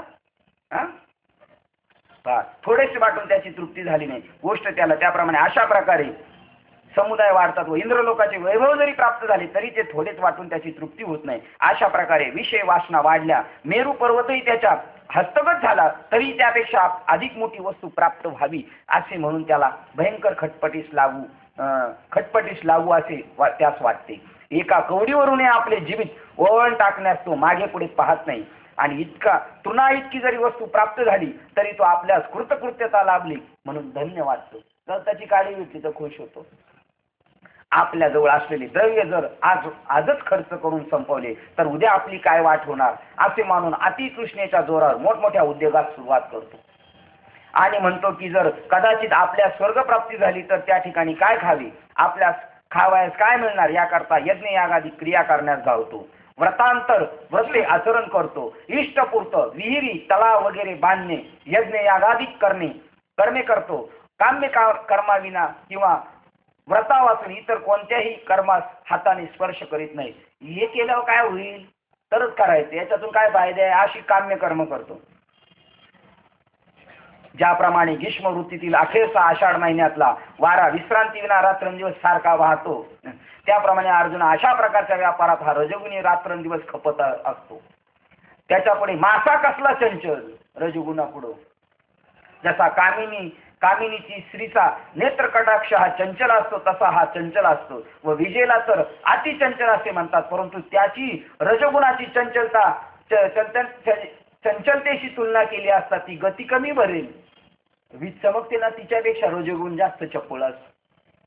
तर एका जागेवर बसतच नाही, माकडासारखं टनाटन इकडून इकडून इकडून इकडून रिकामं त्याला बसायचं माहित नाही. अशा अतिवेगाने स्वर्ग आणि संसार याच्या प्राप्ती करतात तीव्र इच्छेने हा कर्माच्या अग्नीत उडी टाकण्यास मागे पुढे पाहत नाही. याप्रमाणे देहात असून देहा वेगळा असणारा जो जीवात्मा तो तृष्णेच्या सपाट्यात सापडल्यावर आपल्या गळ्यात व्यापाराचा साखळदंड अडकून घेऊन वागतो. अरुणबाबांना मी म्हणलं, ते म्हणले झाडं हे लोखंड आपले. एक दिवशी आमच्या कंपाऊंडला चालले तर एका रिक्षाला तिन्ही टायरला असं 2 मोठमोठ्याले गोल मारून साखळदंड बांधून ठेवले होते. ते हे मला म्हणतात तुमच्या भाषेमध्ये हा मोठा दरोडेखोर असेल आणि त्याला साखळदंडाने बांधले. तसंच आहे, याला पळून नेऊ नये, हाय त्याच्याबरोबर पळून जाऊ नये म्हणून काही रिक्षांना सुद्धा साखळदंड घातलेले होते. बघा आता जड युनीमध्ये जर याला एवढे साखळदंड आहे तर चैतन्य युनीमध्ये सांगा बरं कुठं असतील. जड युनीत असले एवढे तर वाघाच्या याच्यात गेले तर पिंजरा तोडून पळतील, माणसाच्या युनीत गेले तर जेल तोडून पळतील. याप्रमाणे देहा वेगळा असणारा जो जीवात्मा तो सृष्टीच्या सपाट्यात सापडल्यावर आपल्या गळ्यात व्यापाराचा साखळदंड अडकून घेऊन वागतो. अशा रीतीने देहात राहणारा जो जीवात्मा त्याला रजोगुणाचे बळकट भयंकर बंधन असते. आता तमोगुणाचे कौशल्य व लक्षण ऐक. तमोगुणाच्या पडद्याने मनुष्याची व्यवहाराकडील दृष्टी ही मंद होतेच व जे मोहरूप रात्रीचे काळभोर असे जणू आभाळच होय. जो तमोगुण केवळ अज्ञानानेच जगतो वाढतो त्यामुळे सर्व विश्व भ्रमात अज्ञानात पडून हवे तसे नाचते. हा तमोगुण अविचाराचा महामंत्र होय व मूढतारूपी मद्याचे हा पात्रच होय. फार काय सांगावे, जीवास मोह घालणारे असे एक जणू आश्रच होय. कोणतं? तमोगुण. पार्था या लक्षणासच तमोगुण असे म्हणतात व जे देहालाच आत्मा मानतात त्यांना हा तमोगुण देहालाच आत्मा मानतात त्यांना हाच प्रयुक्तीने चहूकडून ग्रासून टाकतो. हा तमोगुण एकटा चराचराच्या अंगी खरोखर वाढू लागला म्हणजे त्या ठिकाणी दुसऱ्या कोणाचाही शिरकाव होऊ देत नाही. तो तमोगुणी मास म्हणतो मेलं गेलं म्हणजे झालं, खावं प्यावं लिहावं मेलं म्हणजे मी गेलं, उद्याचं कोणी पाहिले. हा तमोगुणाचा विचार आहे. हा सर्व इंद्रियांना जडत्व आणतो, मनामध्ये मूढत्व आणतो व त्याच्या योगाने मन आणि इंद्रिय दृढ आळसाचा आश्रय करतात. याच्या योगाने मनुष्य नेहमी अंग आळेपिळे घालून मोडतो. कोणतेही काम करण्याविषयी कंटाळाच असतो आणि एकामागून एक अशा नुसत्या जांभळ्याची रेलचेल होती. अर्जुना, त्या मनुष्याचे डोळे उघडे असूनही त्याला समोरील वस्तू दिसत नाही आणि हाका मारल्या नाहीत तरी तो मध्येच ओ म्हणून अंथरुणावरून उठतो. एखादा मोठा धोंडा खाली जमिनीवर पडल्यावर तो जसा एका बाजूवरून दुसऱ्या बाजूवर फिरणे जाणत नाही त्याप्रमाणे हा बुरकुंडी मारून एकदा निजला म्हणजे ह्या कुशीचा त्या कुशीवर कधीच होत नाही. पृथ्वी पाताळात जावो अथवा आकाश अंगावर तुटून पडू याचा बी मन निश्चय भरपूर मजबूत आहे. नामदेव महाराजांसारखाच निश्चय याचा. जरी हे आकाश भर पडो, पृथ्वी पाताळात जावो अथवा आकाश अंगावर तुटून पडो, परंतु याच्या मनातील उठण्याची इच्छा मुळीच उत्पन्न होत नाही. हा आळसामुळे स्वस्थ पडला असता आपल्या ऐहिक व ऐहिक कर्माची अर्थात योग्य अयोग्य याची त्या सुद्धा आठवण होत नाही, परंतु अंथरुणावरच लोळत पडावे आणि त्याची बळकट बुद्धी असते. किती बारकाईने सांगितलं ज्ञानेश्वर महाराजांनी. फार आपल्याला एकदम बारक्या पोरासारखं सांगायला सुरुवात केली. दोन्ही तळ हात वर करून गाल धरतो, बोटात बोटे अडकून व ते डोक्यावर ठेवून या गुडघ्यात डोके घालून बसतो. अशी म्हातारी पाहिली असतील ना तुम्ही. गुडघे वर, हातात हातात डोकं गुडघ्यात घालून बसलेली. किती ज्ञानेश्वर महाराज. अशी म्हातारी मी बरीच पाहिली, तुम्ही पाहिली असेल एखादं तरी. आणि मनात निद्रेविषयी पूर्ण चांगली आवड असते आणि झोप घेऊ लागल्यावर तिच्या पुढे स्वर्ग सुख देखील तुच्छ आहे असे म्हणतो. मला ब्रह्मदेवाचे आयुष्य मिळाले व मी असाच निजला राहावा, याशिवाय त्याला दुसरी काहीच व्यसन नसते. आणि वाटेल त्या वाटेने जाताना जर सहज पाय घसरून कलडून पडला तर त्या ठिकाणी सुद्धा त्याला डोळा लागतो. व त्याला झोप जर आली असली तर कोणी अमृत देऊ लागल्यास त्याचा देखील तो अव्हेर करतो. एखादा आंधळा रागाने कामाला म्हणून जाऊ लागला तर कोठे जाईल व कोठे पडेल याचा नियमच नसतो. त्याप्रमाणे रागाने किंवा द्वेषाच्या आवेशाने एखादा व्यापार करू लागला तर काय करेल याचा नियम नाही, कारण त्याचा व्यापार ज्ञानशून्य असतो. कारण कोणाच्या वेळेस कसे वागावे, कोणाबरोबर कसे व काय बोलावे व ज्याच्या बरोबर देवघेव करायची तो घरंदाज आहे अथवा कफल्लक आहे याचाही त्यास विचार कळत नाही. ज्याप्रमाणे वनवा लागला असता तो सर्वही मी आपल्या पंखाने पुसून स्वाधीन करून घेईल अशा अज्ञानमूलक तीव्र इच्छेने पतंग वनव्यात उडी घालतो, त्याप्रमाणे साहसी धोक्याचे कर्म करण्यास तो प्रवृत्त होतो व वेदबाह्य कर्म करण्याची त्याला प्रबळ हौस असते.